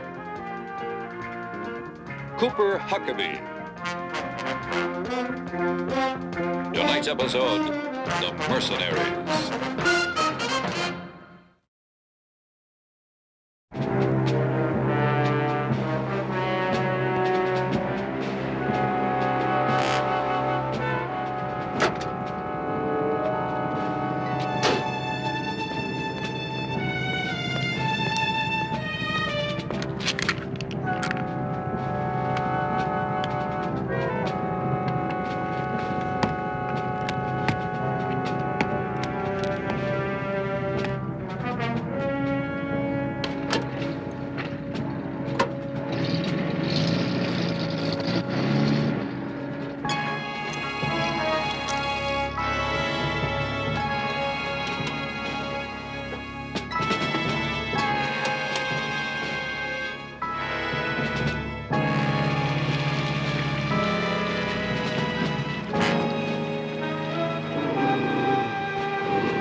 Dennis and Cable TV.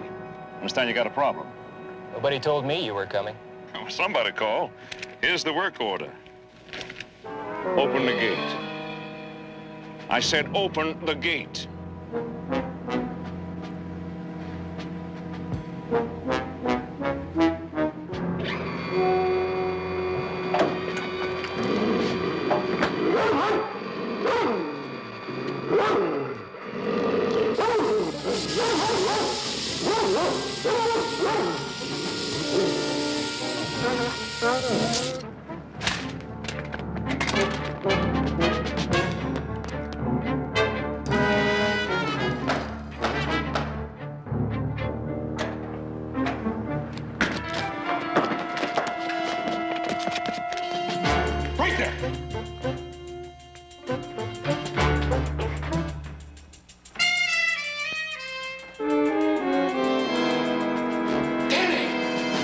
Freeze!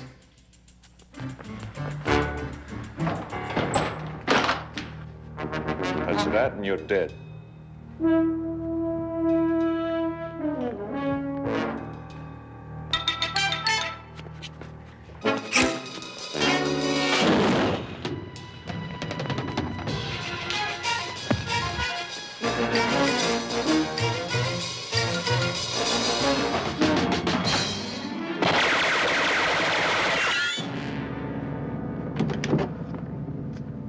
Very effective, but you're 12 seconds late. None of you would have gotten off the grounds alive.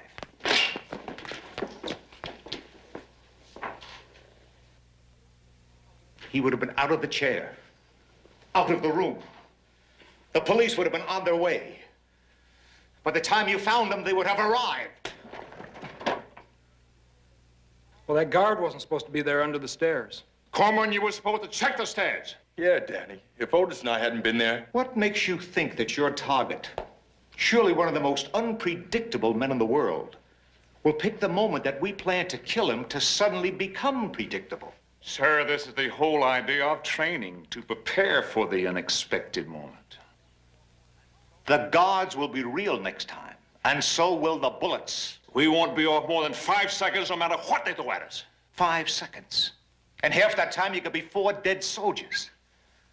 Now think about it. There isn't much time left.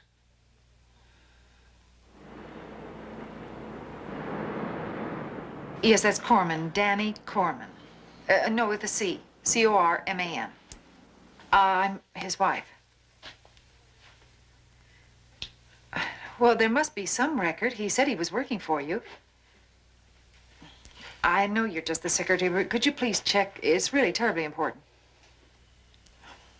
I see, all right. Thank you very much. Zip, huh? Zip. She's lying. Maybe she is just the secretary. Are you kidding me? Secretaries always know more than their bosses.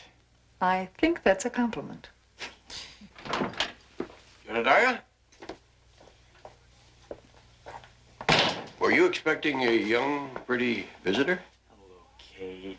Hi, JR. Did you find him? Well, no, but we think we have some leads. Anybody mind filling me in? I'm Barnaby, I'm sorry. Betty Barnaby, this is Kate Corman. She's Danny's wife. How do you do? How do you do? Danny's a friend of JR's from Chicago. They grew up there and served together in Vietnam. Kate called me last night to help me locate Danny. Is he missing? Danny joined a private army group. They're mercenaries. Let's call them what they are. Anyway, he was immediately sent out here to Los Angeles. I got 2 letters right away. Then for the past 3 weeks, nothing. Well, have you tried contacting this army group? Well, we've been trying all morning, Barnaby, but they claim to have no record of him at all. And they swear they don't even know what we're talking about. Well, I'm sure we can clear that up. Not to worry. Now, it's my friend, my case. It's my first case. How about that, huh? Why did your husband join this group in the first place? Oh, money. You see, I've been ill. The doctor and hospital bills were killing us. Before I could stop him, Danny had joined and was shipped off. A few weeks later, my condition turned around. I've got to find him, Mr. Jones, and tell him I'm all right now. I'm afraid they'll send him to Angola or someplace.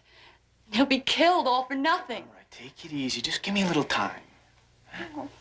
JR's right. You must be dead tired from your flight. Why did you come to my place? You could stay there if you like. Well, thank you, but I already left my things at my aunt's over in Silver Lake. Well, I'm going across town. Silver Lake's right on the way. Why don't you ride with me? Betty, see if this gets in the mail, please. We'll do it. You sure it's no trouble? No, no trouble at all. Come on. Does your aunt have a phone? I'll call you with the number. Look, Katie, don't worry about a thing. We'll take care of it. Thanks, JR.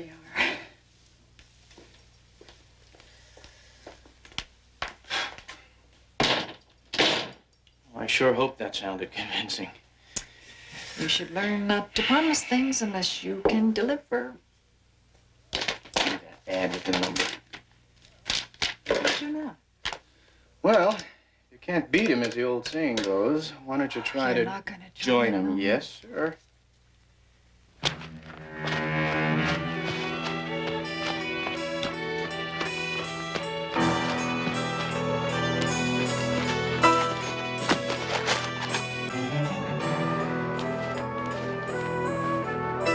Corman, I don't see how the VC missed you.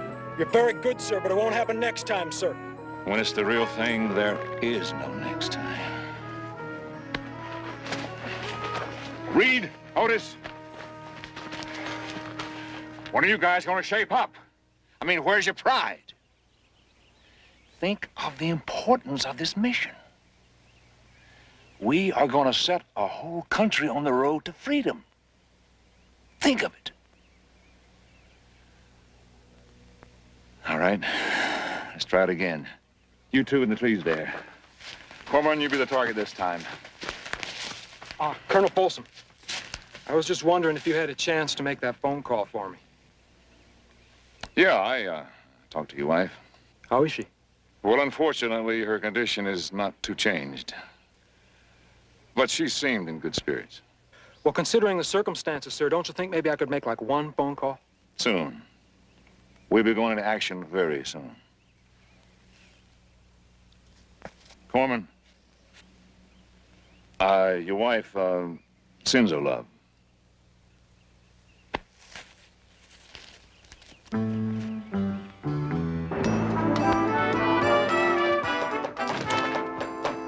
This is the Cendrex Company? Sure is, buddy. Secretary's inside. I'm Steve Barker. Call me Lobo. Hi, Lobo. How are you? J.R. Jones. I guess you're signing on too, huh? Well, you know where the fighting's gonna be? Somewhere in Africa. I don't really care, as long as it's a place where a guy can show what he's made of. I see. Were you in Vietnam? No, that one didn't last long enough for me to get in it. But you were in the service. Marines. I wanted to be ready when I did get my chance. I've kept myself in pretty good shape. Get your feet off the desk. Sign here. Does this mean I'm in? Not quite. You'll get a call. I sure hope you make it, buddy. Thanks, Lobo.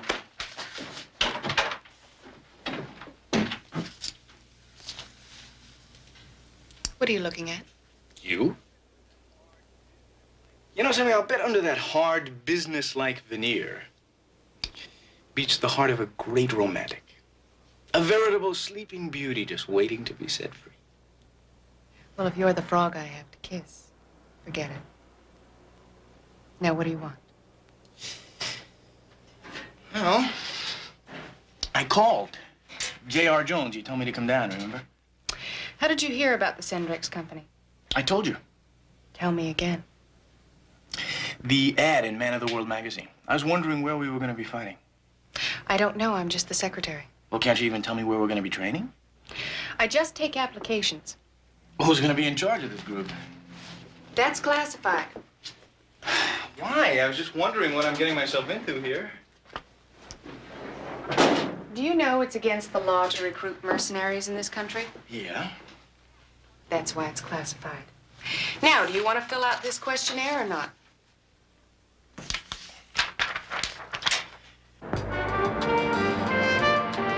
Do you love your country?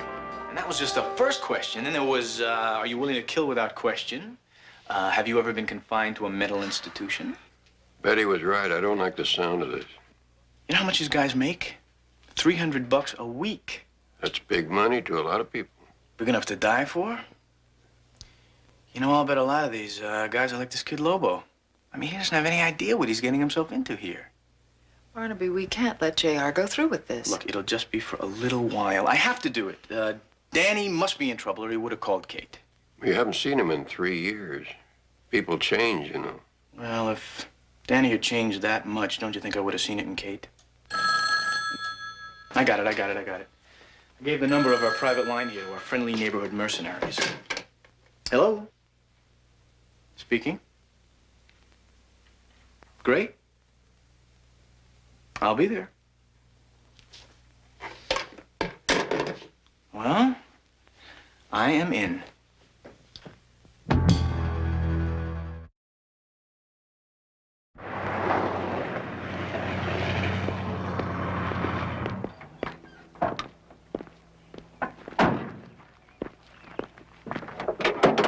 Get out and line up.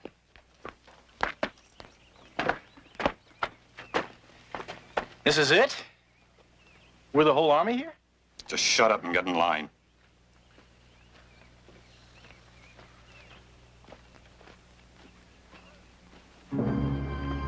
Recruits! Stand hut!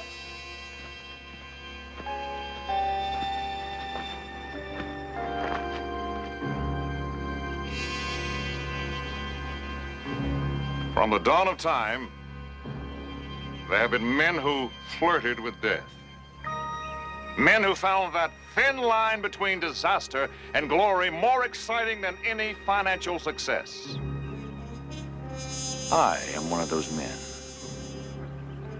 You think you are too. Well, that's what we're here to find out. We know that you are already tough. But by the time you ship out of here, you're going to be twice as tough.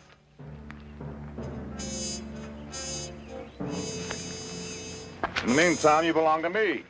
You are all mine, 24 hours a day.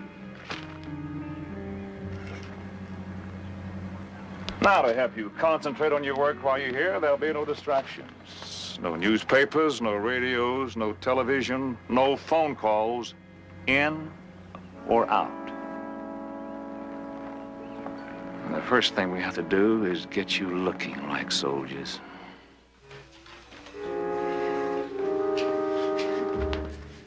Ah, look at that, more clothes. We're not the only ones here after all, huh? Jones, anyone ever tell you you ask too many questions? Can I help it if I've always been curious? Well, we'll just have to take care of that now, won't we? Yes, sir.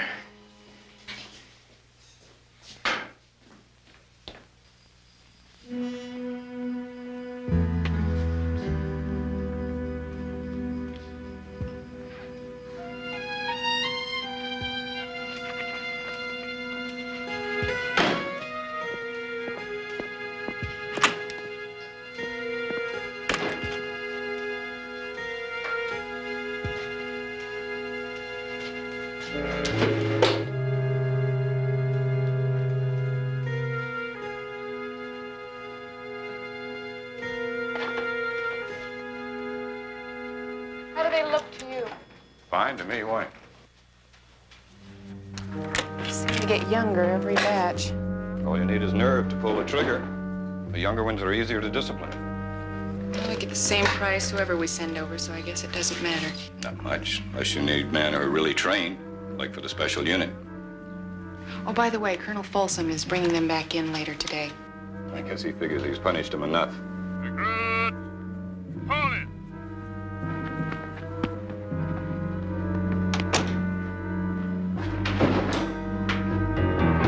Hit! Hut! Where's Jones? I don't know, I'll find him. Where you been? The guy's got to have a chance to wash his hands, doesn't he? You get in line now, on the double. I'm sorry, sir. Won't happen again. All right, it's time to find out what you can do. So we'll start with the obstacle course.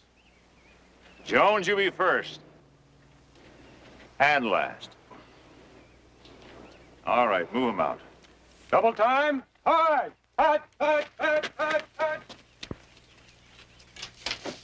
Hi, Betty. Hi. Is JR here? There's no one here but me and my trusty typewriter. Oh. Well, listen, when I hear from him, I'll have him give you a jingle. Thank you. Would you like to stick around? I just brewed a pot of hot, fresh coffee. Well, I wouldn't want to interrupt you. Listen, you're not interrupting me. Believe me, you're saving me. Black okay? Yeah, fine. There you go. Thank you. Uh-huh. Betty, I haven't been completely honest with JR and you people. Oh? Deep down, I'm afraid Danny doesn't want to call. What if he doesn't want to come back to me? You don't really believe that, do you? I've never admitted it to anyone, even myself. But that's what really scares me. Maybe he's just left me for good. I really couldn't blame him. Well, what makes you say that? Oh, I was so impatient for him to do well.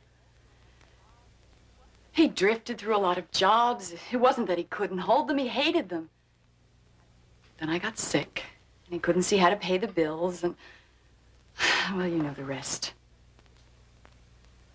Well, as I see it, Kate, there's only one real question. And that is, do you two really love each other? Yes. Yes, I think we do. Well, then, he didn't leave you.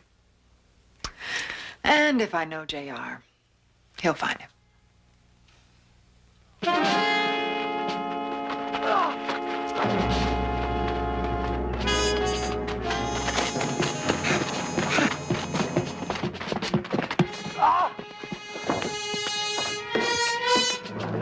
Come on, Lobo, you can make it. I don't think I can make it. Sure you can.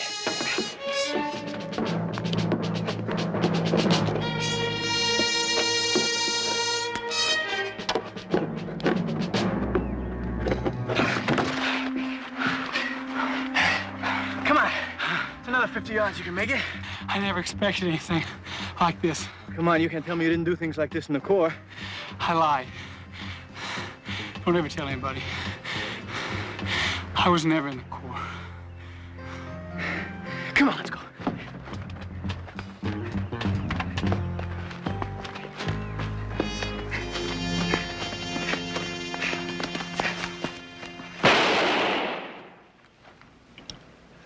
Lit out of shape, aren't we, fellas? Don't worry, in 2 weeks you won't even be breathing hard. If we live that long. Okay, that's it for the day. Get on back to the barracks. Chow's at 1800 hours.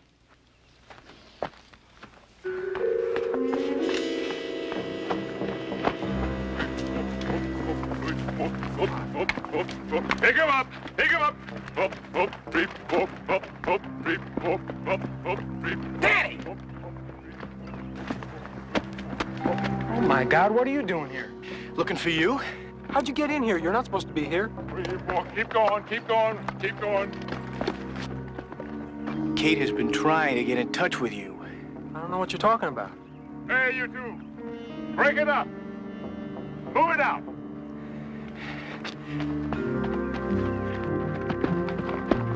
Get the lead out, woman. What was that all about? Looks like they're long-lost buddies. It's a coincidence. You know, Corman's wife has been calling quite a bit trying to reach him. A nice friend shows up. You interviewed Jones, didn't you? What do you think? I think I ought to check him out a bit more thoroughly. The least you think you could do would be to call.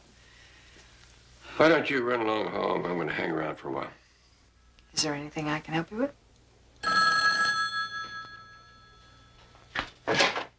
Barnaby Jones, may I help you?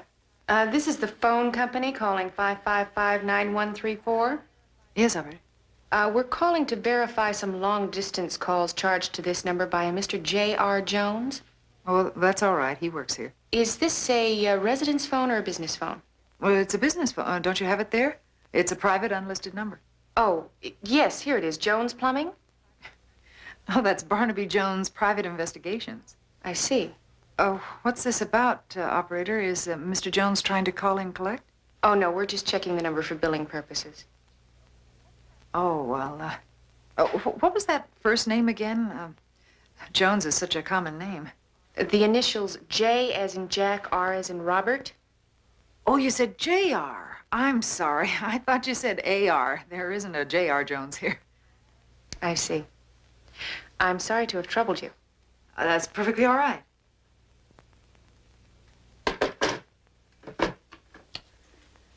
Barnaby, I really blew it, didn't I? Why don't you double-check the phone company? I gotta go find Jedediah.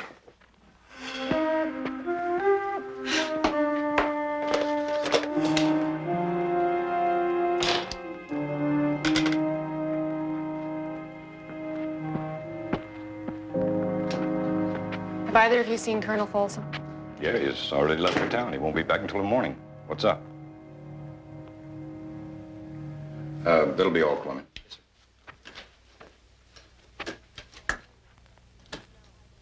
That new recruit, Jones. I found out he works for a private investigator in L.A. You mean we've been infiltrated? That's right. And until the Colonel returns, I don't want Jones out of your sight. Why don't we just get rid of him now? No, that's up to the Colonel. In the morning.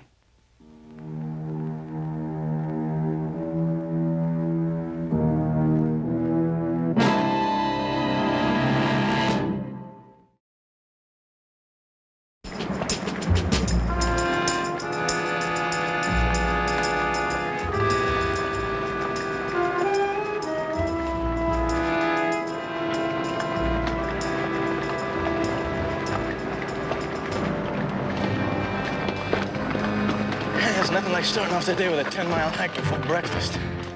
I don't know if I'm gonna make it. Did you know it was gonna be like this? Well, I didn't think we were on our way to a hotel in town. Hey, buddy, help me. All right, come on. Make it. Let's go.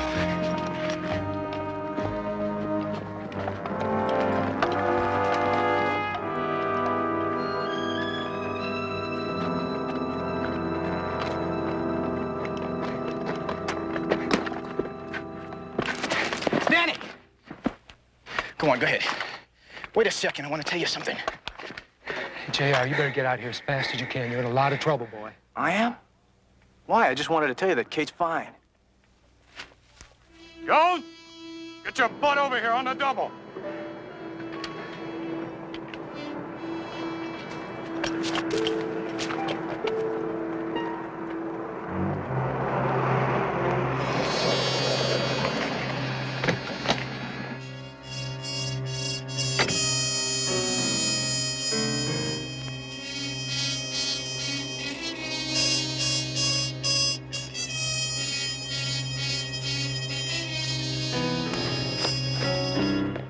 Longman says we might get the green light as early as tonight. You better clean this place out. No matter how it comes off, we won't be coming back here. There might be a problem. What kind of problem? Come in. Could I speak to you for a second, Colonel? What is it, Corman? It's about one of the new recruits, sir. Go on.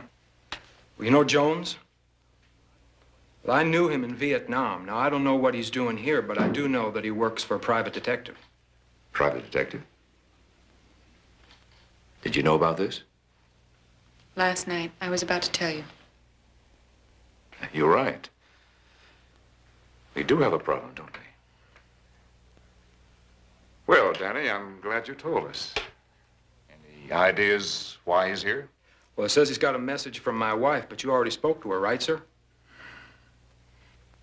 Well, you see, this is why I don't trust him. Well, neither do I. You want me to take care of him?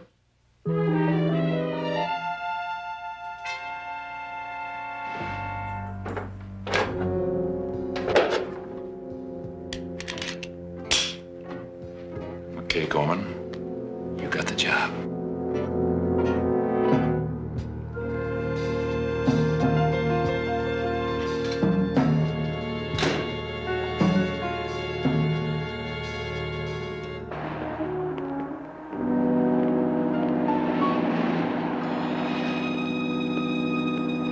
A lot of good things to say for women in business, and you're sure one of the reasons.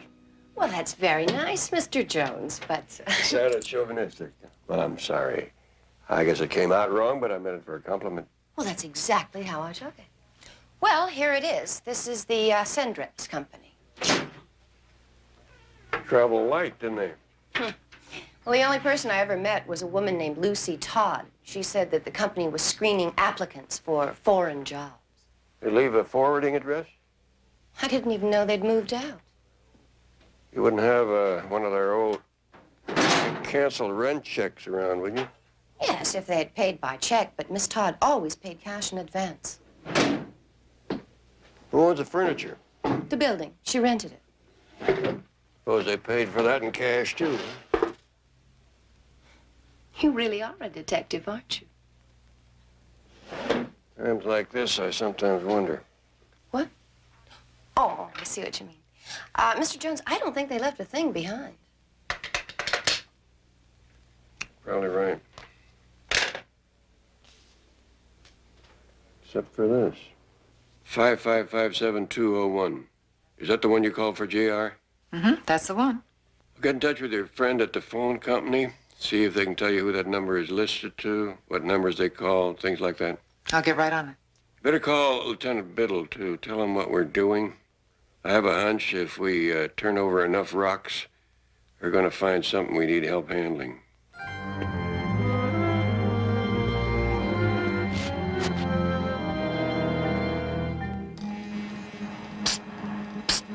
JR.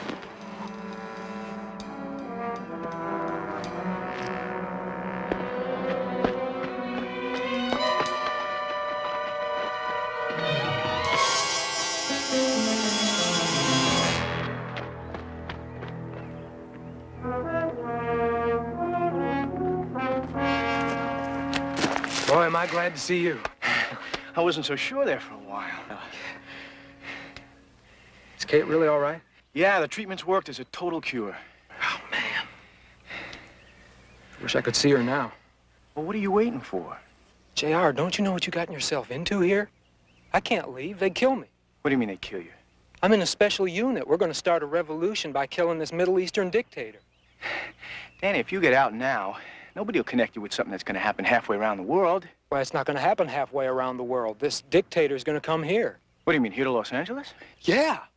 So you see, you got to get out of here as fast as you can. Look, I'm not going anywhere without you. Well, the two of us can't make it, but if you get out, then you can bring help. No. Look, it's the only way, and I already told them that I know you work for a private investigator. You told them? Yeah. Well, no, they already knew, but see, this way I could volunteer to get rid of you myself. You what? Well, you're going to get away. You take a swing at me and you start running. Oh, no, forget it. Look, you're our only hope. Now, go ahead. Go on. Just make it look good, though, okay?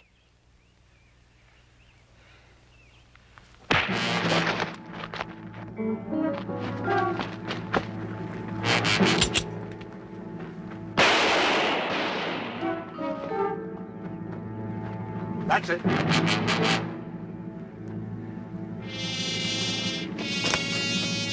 And what are you two doing here? Backing you up. Looks like you needed it. I could have gotten it myself. Crack shot like you missing twice? Hey, what's going on?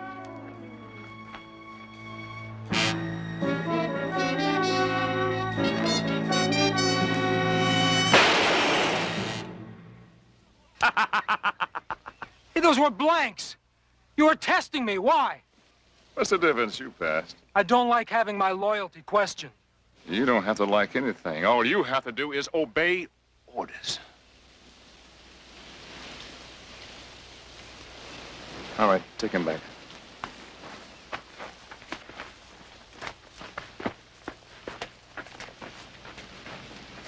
Why don't we just finish Jones off now? And take a chance on them tracing the body back here? That's stupid. No, we'll take him with us. He'll be one mercenary who didn't survive the raid.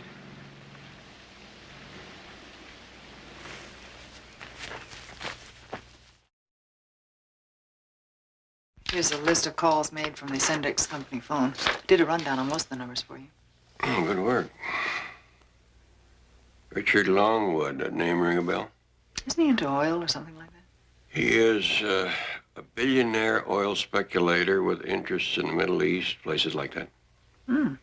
Think there's a connection? Seems to me I read something about him financing a mercenary army in a revolution to put his man in power.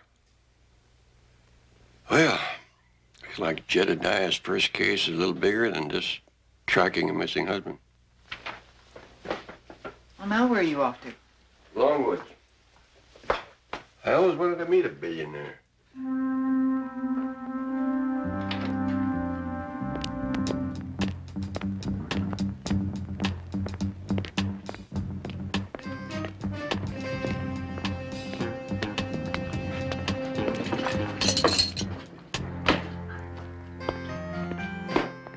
Dinner.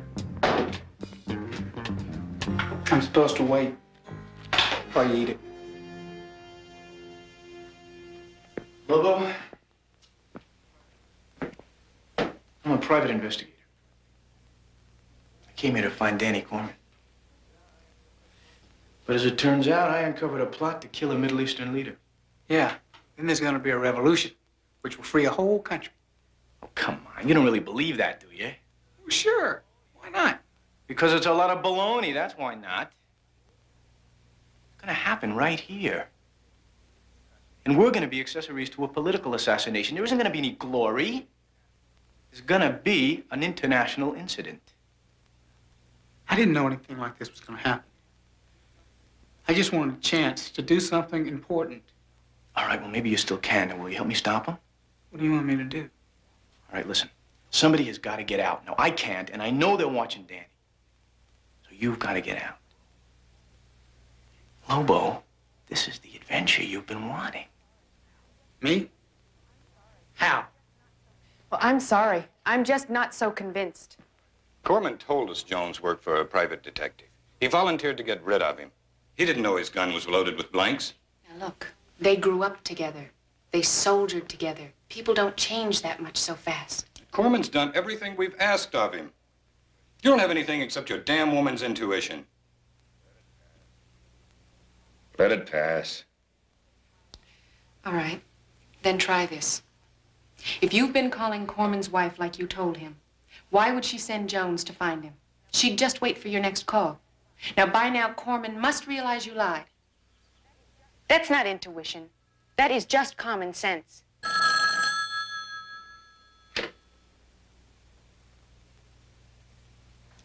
Mr. Long.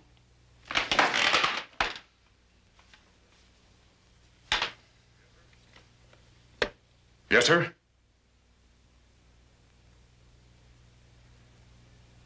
I understand. It's the green light. We go in 2 hours. What about Corman? Corman, yeah. Lucy, I think you're right. Bates, you go with us. And when this whole thing is over, 2 dead will be left behind. Jones and Corman.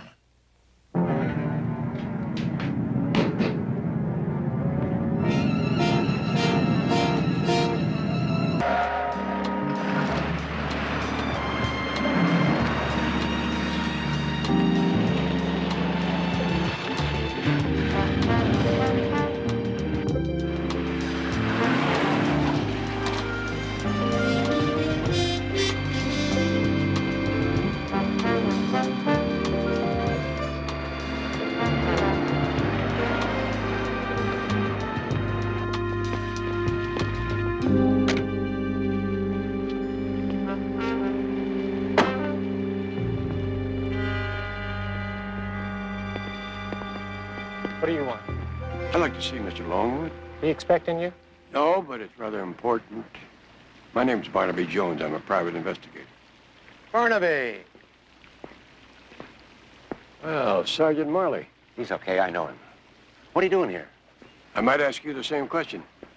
It's no secret. Longwood's having lunch with Mohammed Abu Rashid. The oil prince. Now, that explains why you're here. You're guarding him. He brought his own security men. I'm the token local police observer. A matter of courtesy, more or less. I guess all this means I'm not going to be able to see Longwood today. I doubt it. Sorry you made the long drive up here for nothing. Oh, it's pretty scenery up here. I don't get to drive up this canyon very much. Oh!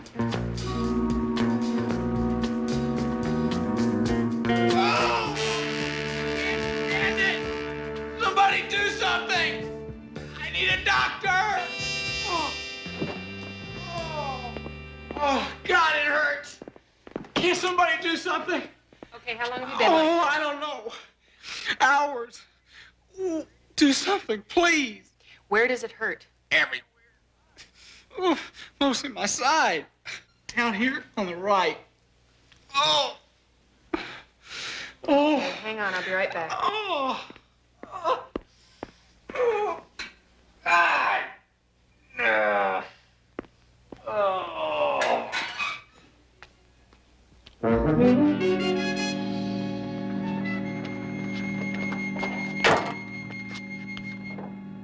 Colonel? What is it? One of the recruits, Barker, may have appendicitis. Great. Well, can you give him something?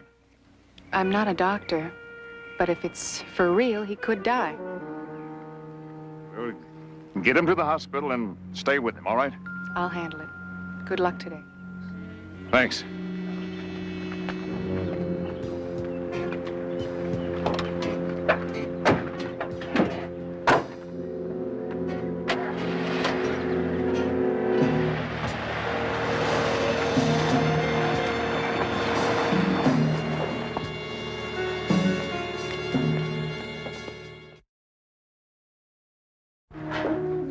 I trust you'll enjoy this, Excellency.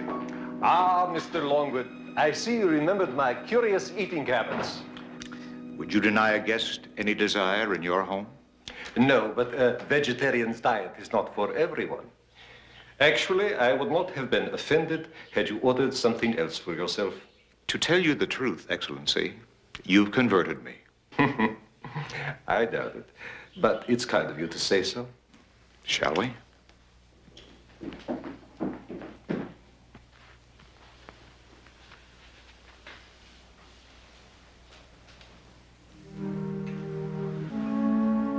I apologize, but just now is a troubled time in my homeland.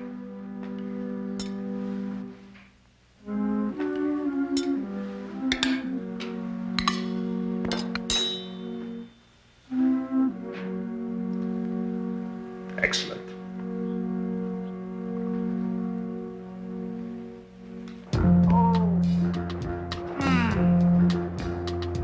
I'm sorry, but you'll have to wait in there. Stop. I feel a lot better. Hey, what are you doing? Oh, really? I'm okay. I've got to get to a phone. No, just calm down. I'll be back.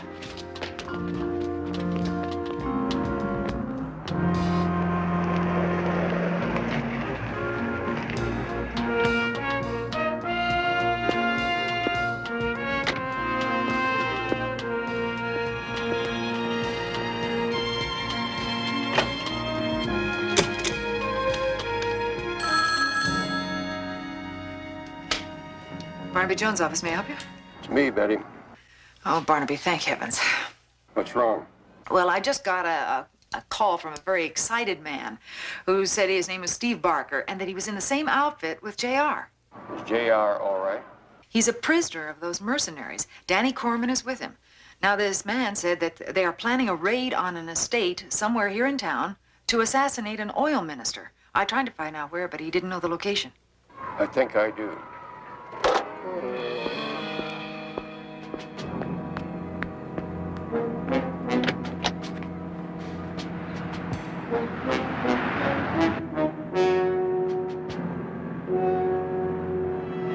Believe it? They've gonna be early.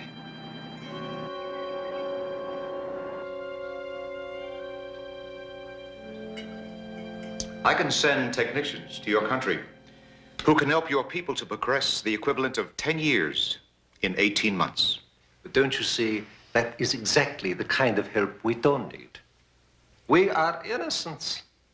Look, I'm fearful that if we progress too fast, our teachers will become our masters.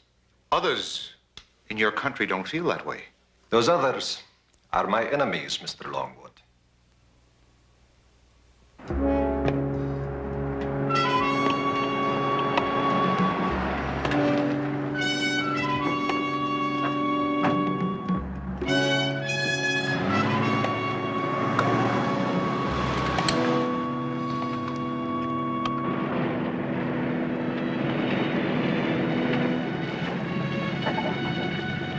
There are no guards. Where's the dog?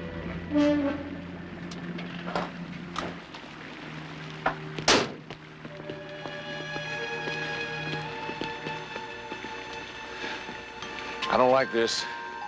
What in the hell are they? Maybe we got lucky this time. Maybe. You want to wait for Reed? No, he can catch up. We better go while we can.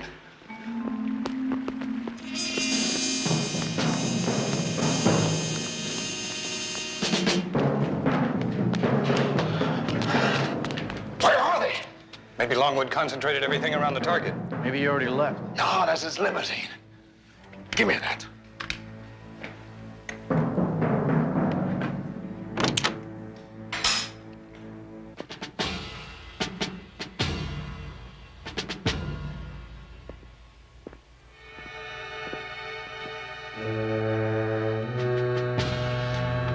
It's too easy. You just can't stop now. Where's Reed? He should have caught us by now. Otis, check on him. Get back as soon as you can. Right. We'll keep moving.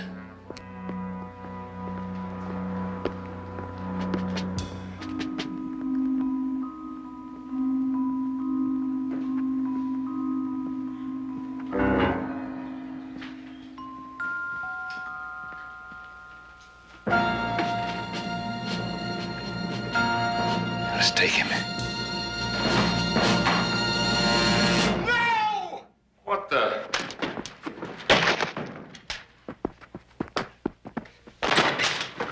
Hold it, Mr. Longwood. Come on.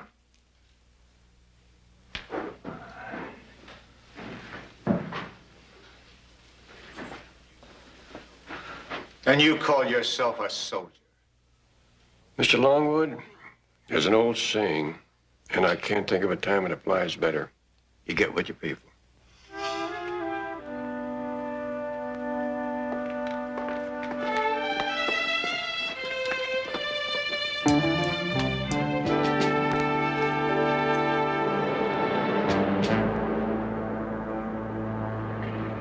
First thing we did was to get Rashid out of there in my car.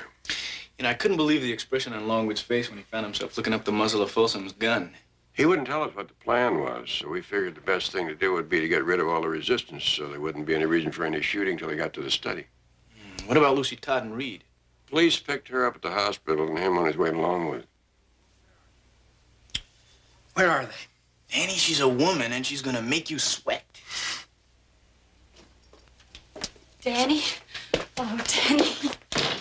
I was afraid I'd never see you again. From now on, you won't see anything else. JR, how can I ever thank you? One kiss, this cheek, that's it. Anytime you need some help, you just say the word and you got it. Well, I just want you to be happy. Bye. Bye-bye. Goodbye. Bye-bye. I bet they will be, too. How do you feel, Jedediah?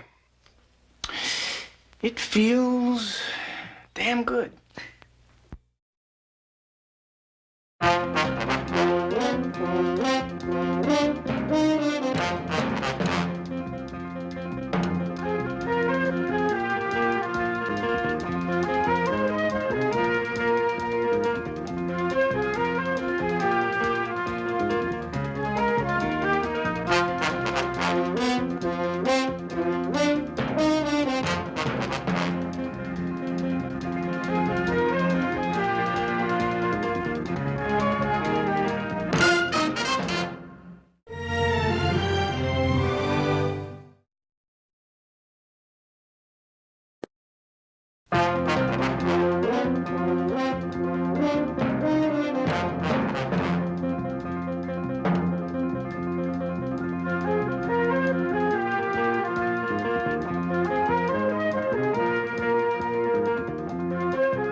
Barnaby Jones, a Quinn Martin production, starring Buddy Ebsen.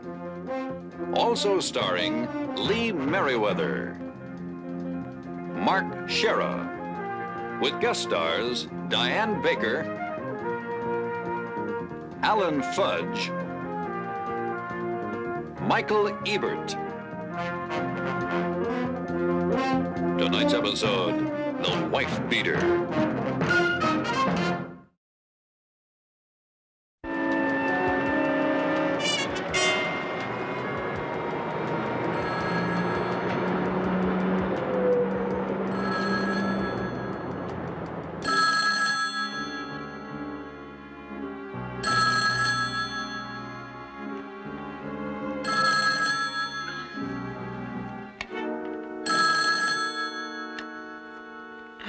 Hello. Betty? Pat, I'm sorry to call you so late, but I need your help. What's wrong, honey? It's Glenn. Is he drinking again? Yes. I've never seen him this bad before. I'm afraid he's going to kill me. Pat, I want you to hang up. I'm going to call the police. No, Betty, please. Please, just come over here. I'm sure that once you're here, you'll be fine. But for how long, honey? Until I leave? Pat, you've got to do something. Who are you talking to? Get off the phone! Betty, please! I said get off the phone! Oh, please, no.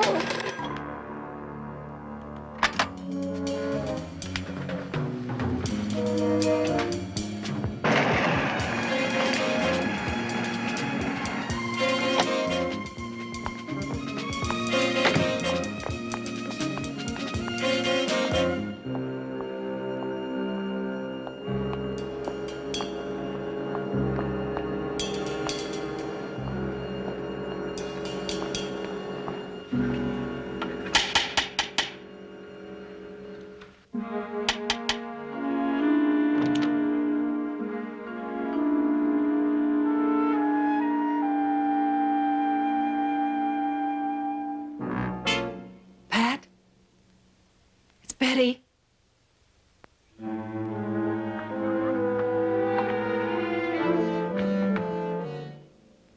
Pat?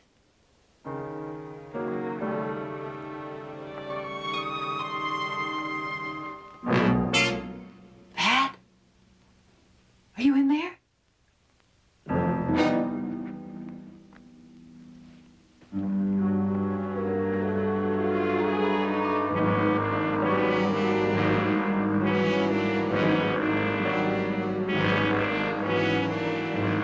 Glenn?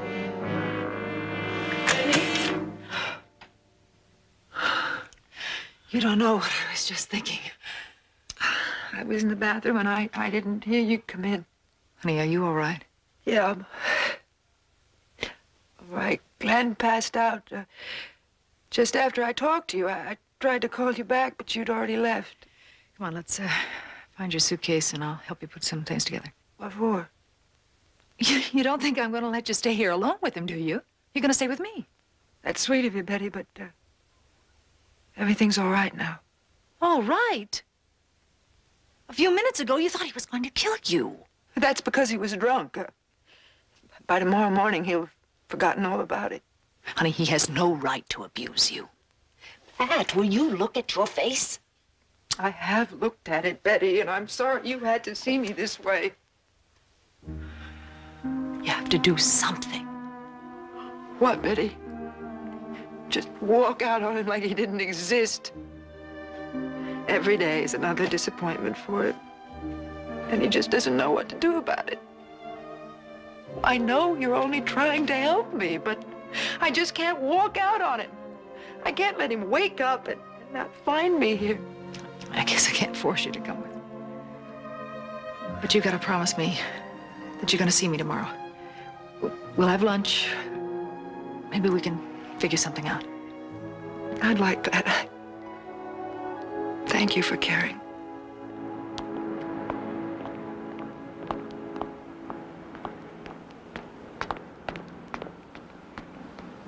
Maybe it's none of my business, but from what Betty told me, maybe ought to do something about your situation. Mr. Jones, it really isn't that serious. Betty is exaggerating. Those dark glasses you're wearing, hiding Betty's exaggeration? Well, he just hit me, that's all. He lost his temper. Pat, last night when you called me, you were terrified. If he hadn't passed out, who knows what he might have done? That won't happen again, Betty. How can you say that? He's not going to stop drinking. And every time he gets drunk, he beats you. Is that true, Pat? Yes. That's true, and I don't know what to do about it. Betty tells me that you won't call the police. Do you know what a humiliation that would be for him? He's a sensitive man, not some common criminal. What about a marriage counselor? Glenn believes family problems should be kept inside the home. Maybe you ought to worry about yourself a little more instead of Glenn. No matter how much you love him, a man who beats his wife is obviously disturbed. I know. Maybe you ought to get professional help before it's too late. I wouldn't even know who to go to. Well, I have a friend, Dr. Dover. He's a psychologist. He specializes in marriage problems. Betty could give you his number if you call the office. All right, I'll talk to Glenn about going. No, I'm going to make him go if I have to drag him there myself. That's a start. I guess I better start to get the check, which is probably the reason I was invited along in the first place. Hi, Pat. Oh, David. Betty, you remember my boss, David Conrad? Sure. Certainly do. Hi. Betty's father-in-law, Barnaby Jones? Oh. How do you do, sir? Good to meet you. You can put away the whip. I was just going back to the office. Oh, no, take your time. How's that for training a boss? You want to tell me your secret? Oh, we really were just finished. Thank you very much, Mr. Jones. Good luck. Appreciate it. Thank you. It's very nice meeting you, Mr. Jones. Very happy to meet you, sir. Bye.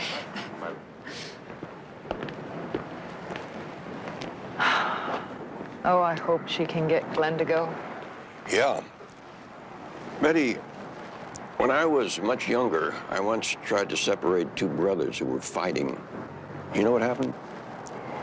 They both turned against me.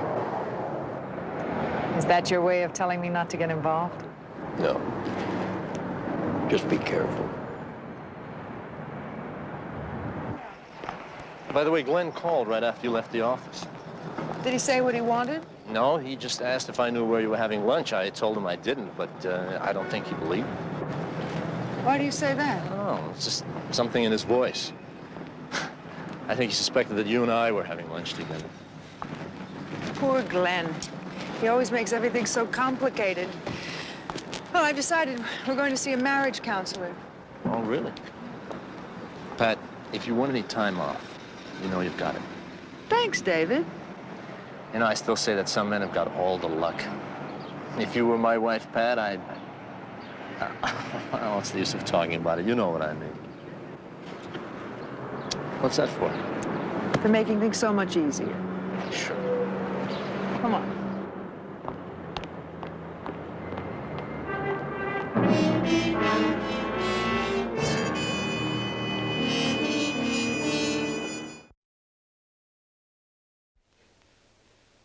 Mr. Halston, according to a conversation I had with your wife earlier, she describes your marriage as a little more than bumpy. Really? What did you say, Pat? Just that we argued. Sometimes you got drunk and hit me.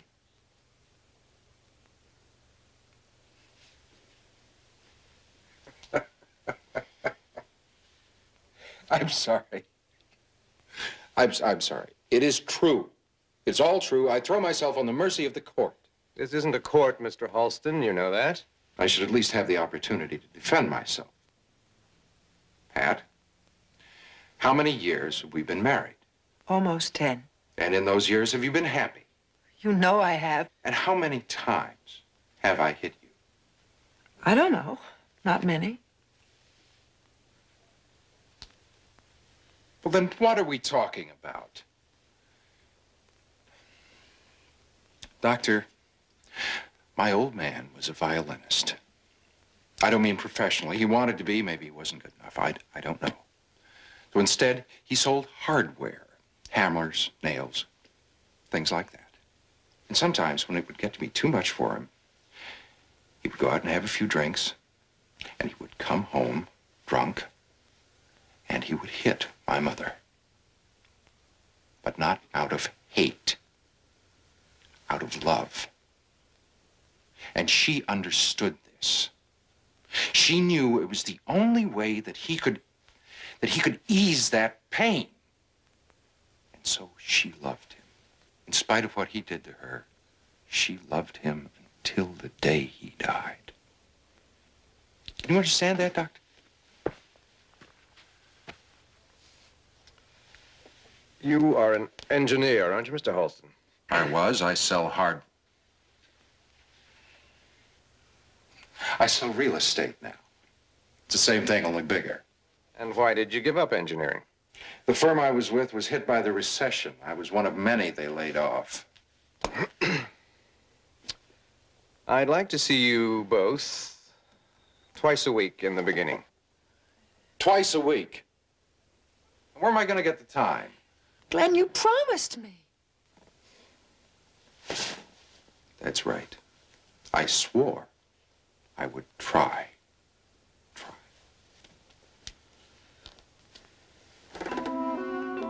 We'll be getting back to you, Doctor.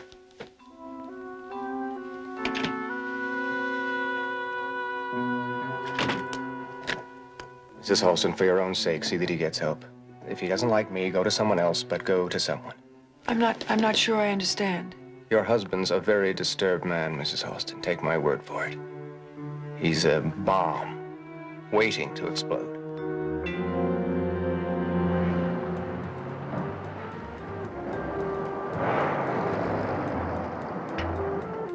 And here it is. The only bridge ever to span a relish tray. Stress factor, 1 green olive. That's fantastic. Someday you'll be building the real thing instead of sticks and chewing gum. Well, after all, a fellow who won, let's see, 2 student engineering awards in his junior year. You remember that, Betty? Remember it? I covered this story for the college paper. Well, that was a long time ago. But I haven't given up yet. Just give me time. And, yes, speaking of time, I've got to be up at the crack of dawn tomorrow. Sure you won't stay and eat something with us, Betty? Oh, no, thanks. Listen, it's your night to be together. But thank you for the wine. Good night. Good night. I think we'd better order something before it's too late. Hey, beautiful. Don't worry. I told you from now on, 1 is my limit. Well, look who's here. David! David, come join us. Oh, Glenn? Hi, Pat. Sit down, sit down. What are you drinking? This is it. I gotta get back to work. What, at this hour? Well, I've just been catching up on a few things, and I just thought I'd take a little break. Well, that is what I call dedication.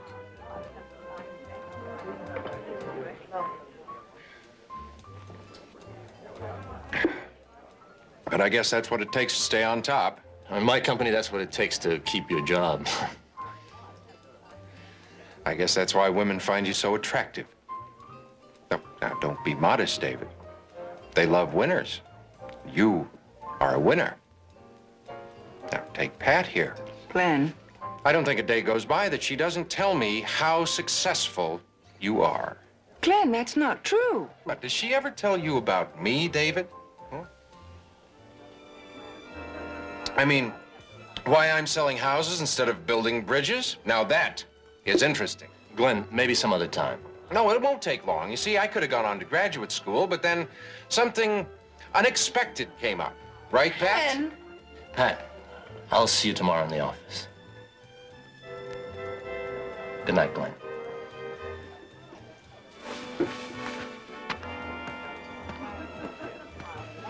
Why do you always have to spoil everything? Spoil? Just because I wanted to tell him why I couldn't finish my education? Well, I thought since you two were so close. We're not close. I'm his friend. I work for him. Work? Is that what you call it? Hey, you know what? I need another drink. If you have another drink, I'm leaving. Waiter, double martini on the rocks. Glenn, please, let's go. You're not going anywhere. And people are looking. Let them look. I want to hear about you and David.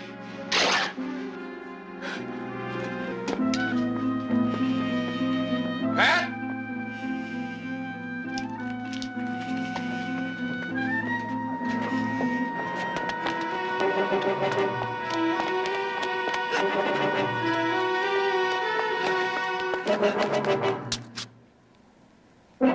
Pat! Pat!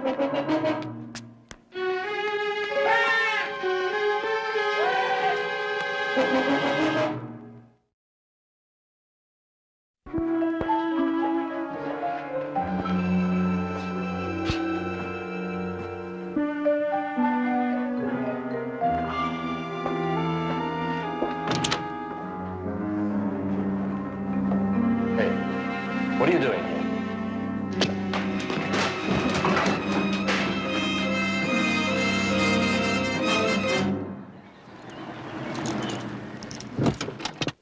It won't take me long to pack some things. Listen, why don't we go with you? Okay.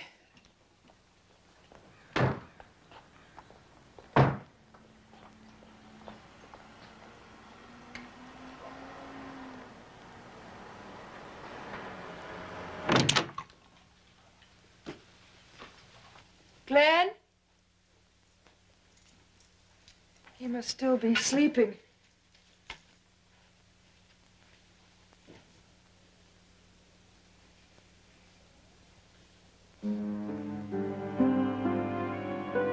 Glenn?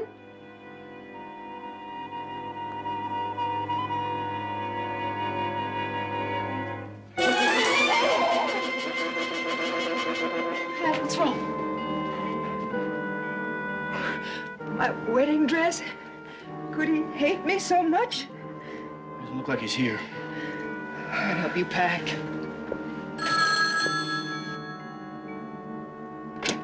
Hello? What? Oh, my God. Yes, I'll be right there. What's wrong? David. He's been murdered.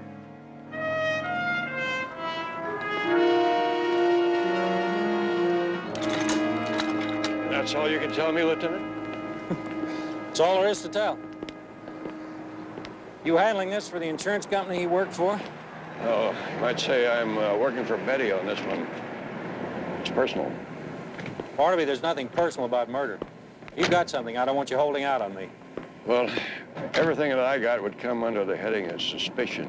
If you get some proof, you'll be the first to know. Betty? JR? See you later. Well, Barnaby, what'd you find out?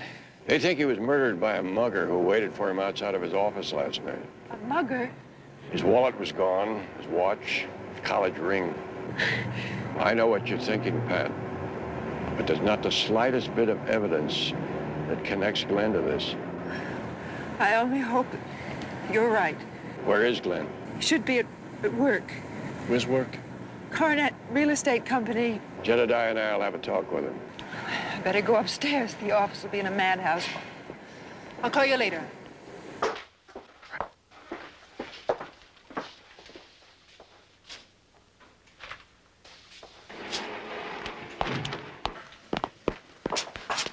Glenn!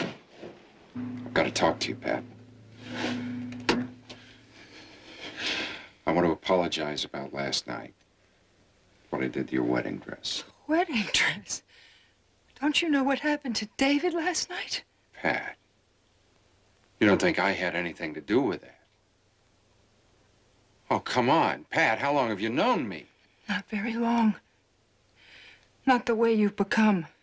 Honestly think I could kill someone? But I don't know what to believe anymore. All I know is that I've just got to get away from you for a while. I've got to have time to think. Where will you go? I'm staying at Betty's. Honey, if that's what you want, that's fine with me. Just so you know that I love you. Glenn, please, not now. Maybe you'd like to see something else, huh?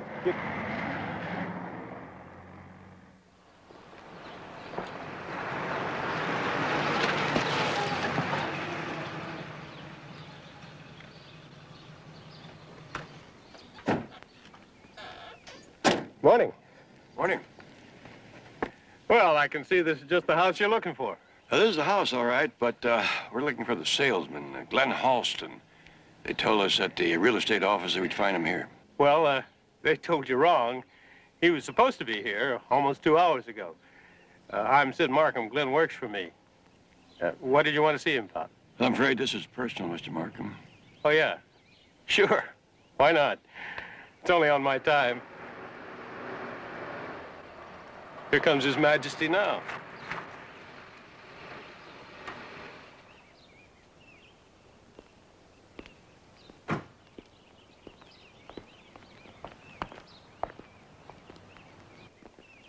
Where have you been? Sid, I'm sorry. Sorry. Sorry doesn't sell houses. You had 3 prospective buyers lined up for this morning. You missed all of them. I'll call them all back, Sid. I'll set up new appointments. Yeah, you do that. And before you take off tonight, I want to see you in my office. I'll be there.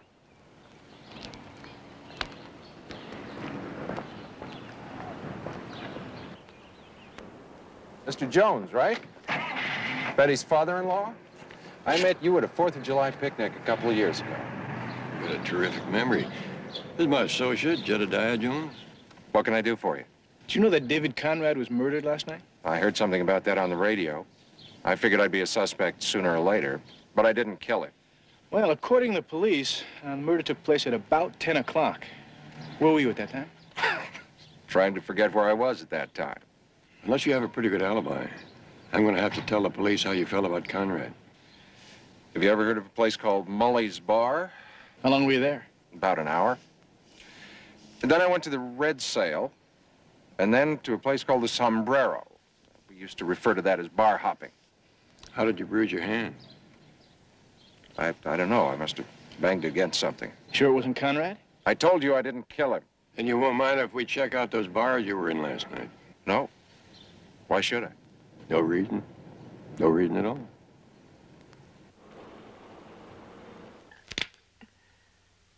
Do you remember when you took this, Betty? No. Palm Springs. We were happy then. Well, this hour, that could only be Barnaby. Or Robert Redford. Yes, who is it? Betty, it's Glenn. I'd like to talk to Pat. Well, I'm sorry, Glenn. Pat's resting. I won't stay long. Glenn, it's no use. It's important. Betty. It's all right. What is it, Glenn? I just had to talk to you. See, I haven't had a drink. I'm not drunk. I know, but... It just got so lonely at home without you. I tried not thinking about it, but how do you not think about somebody you love? I don't want to talk about it anymore. Just let me in just for a second, no, honey. please, Now, don't make don't it close harder the for door me. on me. If you don't leave, Glenn, I'm going to call the police. I have to talk to you, Pat.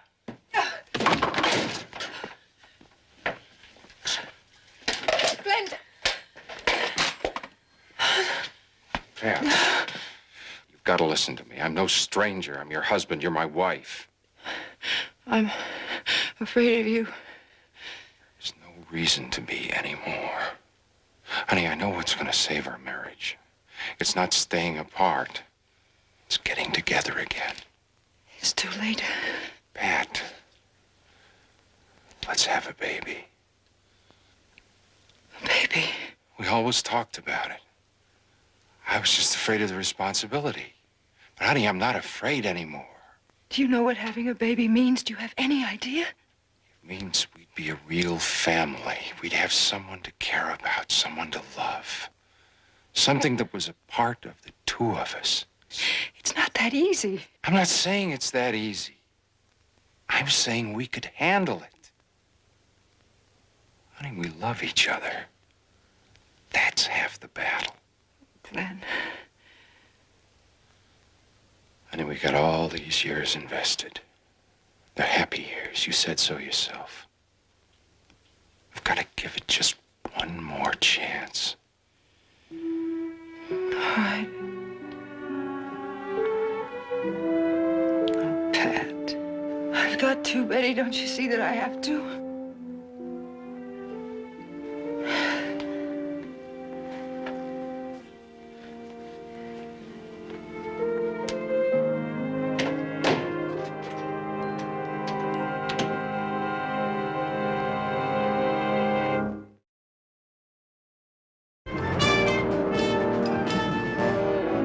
That's it. Once she agreed to go home with him, he was fine. A regular Jekyll and Hyde. Oh, Glenn Halston, anybody in? Speak of the devil. Come in. Hi. I'm sorry to bust in this way. I just wanted to apologize to you for last night. I've already talked to the manager of your place, and he says he will fix the door and send me the bill. Thank you. I also wanted to apologize to you, Mr. Jones, for the trouble I've caused you. But everything is going to be different now. I've taken the pledge. I'm not going to drink anymore. Also, Pat and I are going to start seeing that marriage counselor twice a week. Well, that's very nice. I'm glad to hear that. However, there is one problem, Glenn. What's that? Those bars that you said you were in the other night, we checked them out and only found one bartender at the Sombrero who remembers seeing you. He said you came in around 12 o'clock. Conrad was murdered a couple hours earlier. Well, you know what they say. After the third drink, all bars look alike. I don't think you fully realize the seriousness of your situation. I can't continue to withhold information from the police. Sooner or later, they're going to find out how you felt about Conrad. Now, where were you between 10 and 12? I honestly don't remember, Mr. Jones. Man, when I tie one on, I really do a job. But that's all in the past. All I want to do now is to make Pat happy. I'm even planning on taking her to Hawaii for our anniversary. She'd like that. See, my company is giving free tickets to whoever makes the most sales over the next 2 months. And you are looking at the future winner. Well, I better get started. See y'all.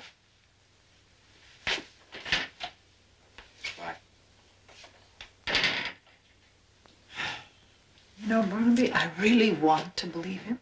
You sounded very convincing. Come on, he's a salesman, remember? You got a point, Jedediah.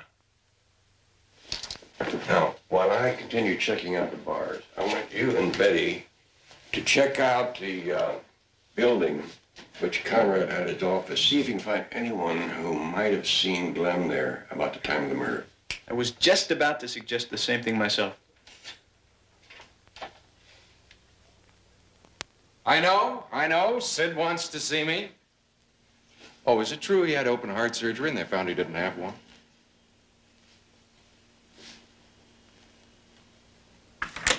Sid, contact your travel agent. Have to fill the names in on these Hawaii tickets to Mr. and Mrs. Glenn Halston. They are first class, aren't they? I told you I wanted to see you before you took off last night. Yeah, I know. I had some business I had to attend to. It's personal. You can understand that, can't you, Sid? Sure. Why not? I mean, I'm human like everybody else, right? I got a wife, 3 kids. I even got a dog. You know what else I got, Glenn? High blood pressure, ulcers, and my doctor tells me I'm working on a coronary. You know what he prescribes?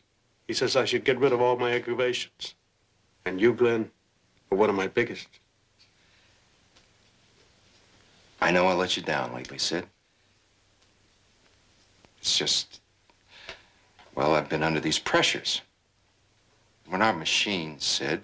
We all break down. All of us. But it's going to be different from now on. I'm going to sell more houses than anybody out there. Not for me, you're not. You're through. Hey, come on, Sid. You don't mean through. What did you think? I was going to make you sales manager? Glenn, you know what your trouble is? You're a boozer. You drink too much, and everybody knows it. You're not only through here, you're washed up all over town. I'm not going to drink anymore, Sid.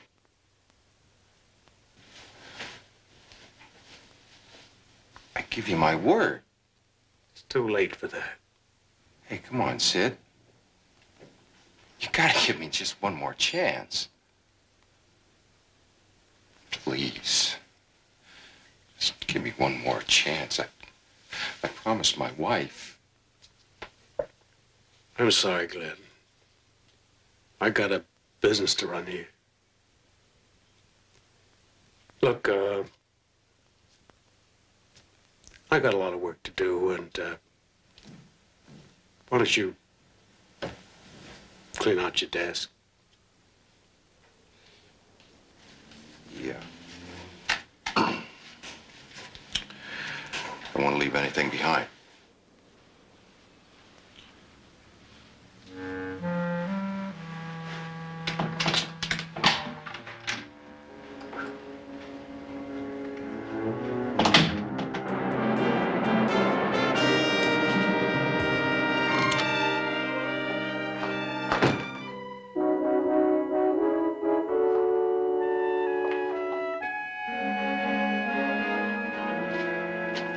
Hi, any luck? Only that my feet haven't given up. I stopped in to see Pat. How is she? Well, she's fine. She's looking forward to going to that marriage counselor tonight. That's good. I've never seen him around here before. Think he had something to do with the burglary? What burglary? What burglary? I thought that was why you're here.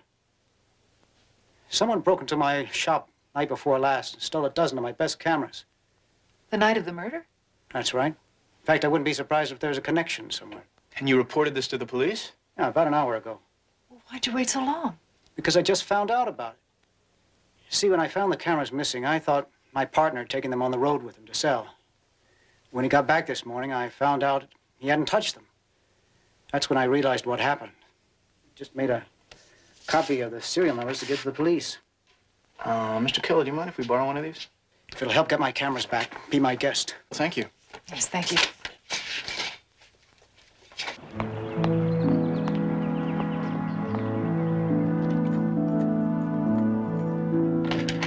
Honey, I'm home. I've got a surprise for you tonight. After we come back from the counselor, I'm going to fix you your favorite dinner. Then we're going to put on some records, and I'll light those pretty candles that I bought. I guess it isn't any surprise anymore, is it? But it'll be like when we were first married. Glenn? Glenn, are you all right?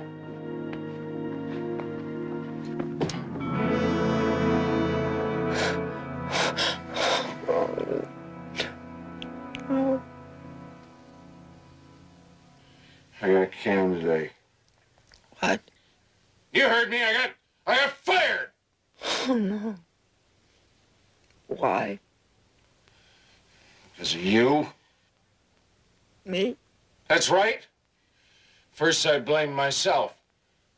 Then I realized, if you hadn't caused me all those problems, Pat, threatening to leave me, then I could have concentrated on my job and done better work. You know, that's not true. Hey, Dad! You have been the source of all of my problems. I could have gone to graduate school. I could be a good engineer now if you hadn't tricked me into marrying you. Tricked you? That's right. By telling me you were pregnant. But I was pregnant. Oh, well, then what happened? What happened? I had a miscarriage. You think I believe that? Pat? Believe it? What are you talking about? I know that you made that all up so that I would make it all legal. Oh, my God. Oh. I've known it all along. The pregnancy, The miscarriage, it was all a lie. A trick. You poor sick man. No, no. I have had an albatross around my neck. I'm gonna get rid of it. Now! Stay away from me, and I mean it. You're never going to touch me again. Never. Pat. No! I'm leaving you for good. I'm getting a divorce.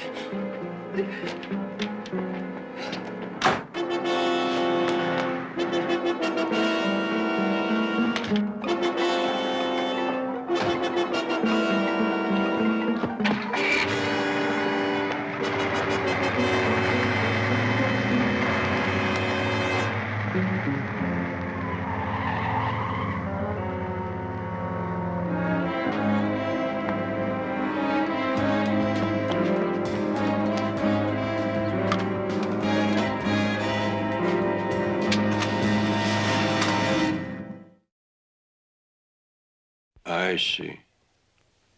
Well, you have all the serial numbers of the cameras. If one of them does come in, I'd appreciate a call. Thank you very much. You're right, it's a 35 millimeter f2.8. Yeah, serial number is 31792G. Okay. Well, you can call us here anytime.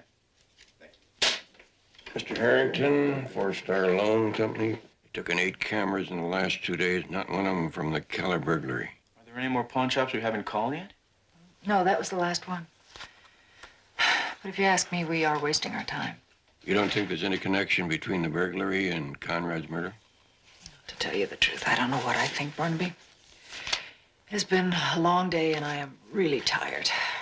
What I'd like to do is go home, take a nice hot bath, and get a good night's sleep. So if you fellas don't mind turning off the lights when you leave. You will let me know if anything happens. Even if it means waking you from your long night's sleep? Just you try not waking me. I think she wants us to wake her. Barnaby Jones. Mr. Jones, this is Lou Sampson at Esquire Loans. Yes, Mr. Sampson. Those cameras you were asking about. Some guy just walked in here with one of them. He's still there? Yeah. We're on our way.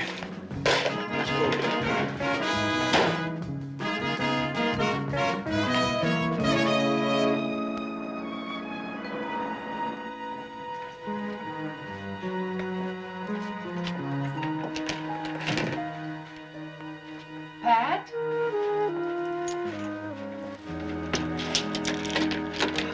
What's wrong? What happened? Glenn was drunk when I came home. Betty, you were right. I've got to leave him for good. I just came by to pick up my things. Oh, you're welcome to stay here. You know that. No, I know, but this will be the first place he'll look, and you know how he can be. Look, I've got to find a hotel somewhere. Maybe the Marina. Oh, all right. Better call first, see if we can get a reservation. That's a 13528. Well, how much? I could give you $35 on it. What, are you kidding? That camera's brand new. It's worth $300-400. Yeah, well, maybe to a photographer, but not to a pawnbroker. Now, you want the money or don't you? 45. Is that gonna kill you? $40, take it or leave it. All right. 40. Okay. Here. Now, you fill this out, okay?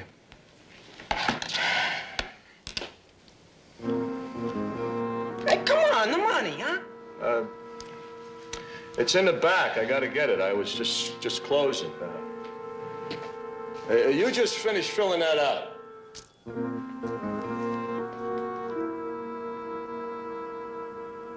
Hey, hurry up.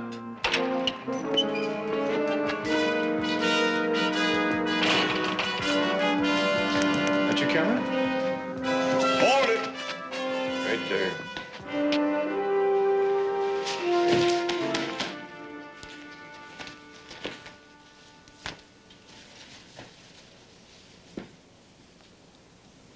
Looks like David Conrad's ring, Barnaby. It's got initials DC in here. Maybe you better call the police.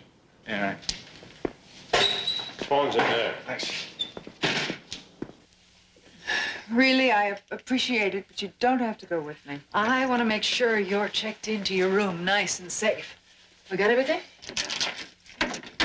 Okay.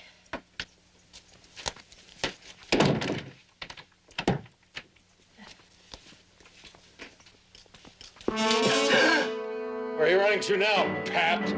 She just needs a little time by herself, Glenn, that's all. I told you weren't gonna leave. Never again.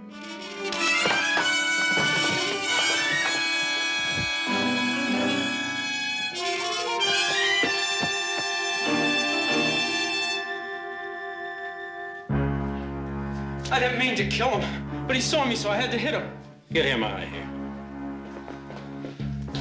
I hope this straightens out that personal problem for you, Barnaby. It's gonna make some people feel a lot better. Thanks, Lieutenant. See you around. Barnaby, there's still no answer at Betty's. Did you try Pat's? That's what worries me. There's no answer there either. Let's get right over to Betty's.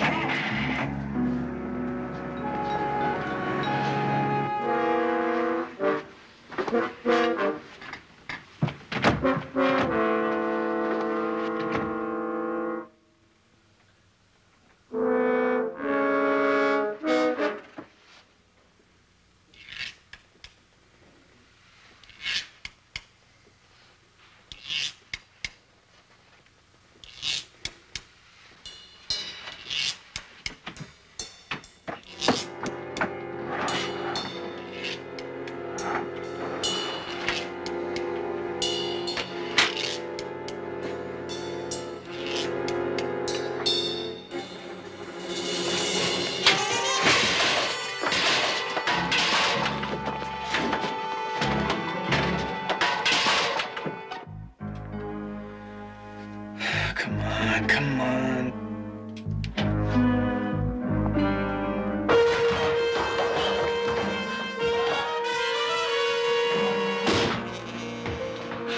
I told you weren't gonna leave me, Pat. Never again. Oh, Glenn, you're not going to do anything. Get out of the way, Betty. And she loves you. Why are you doing this? She knows. She made me a failure. Glenn, that's not true.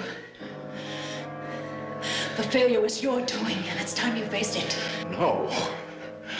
I could have been building bridges now. I could have been anything. Glenn, that's a lie. You know it. Get out of the way, Betty. I'm warning you. Please, I'll go with him. Anything. You had your chance in school, and you blew it. Stop blaming Pat for that. I had to marry her. That's why I quit. Oh, no, I was there, remember? You had to quit because you couldn't make the grades. Oh, I won 2 awards. My junior year. And after that, what happened? All right, maybe the competition got too stiff, or maybe you couldn't hack it, but you quit because you couldn't get the grades. You can't blame Pat for that. What? Oh, face the truth, Glenn. For the first time in your life, face it. Stop blaming Pat for what you are.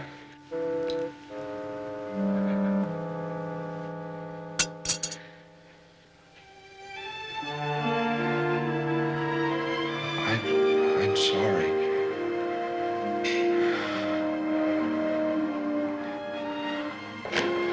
I'm sorry.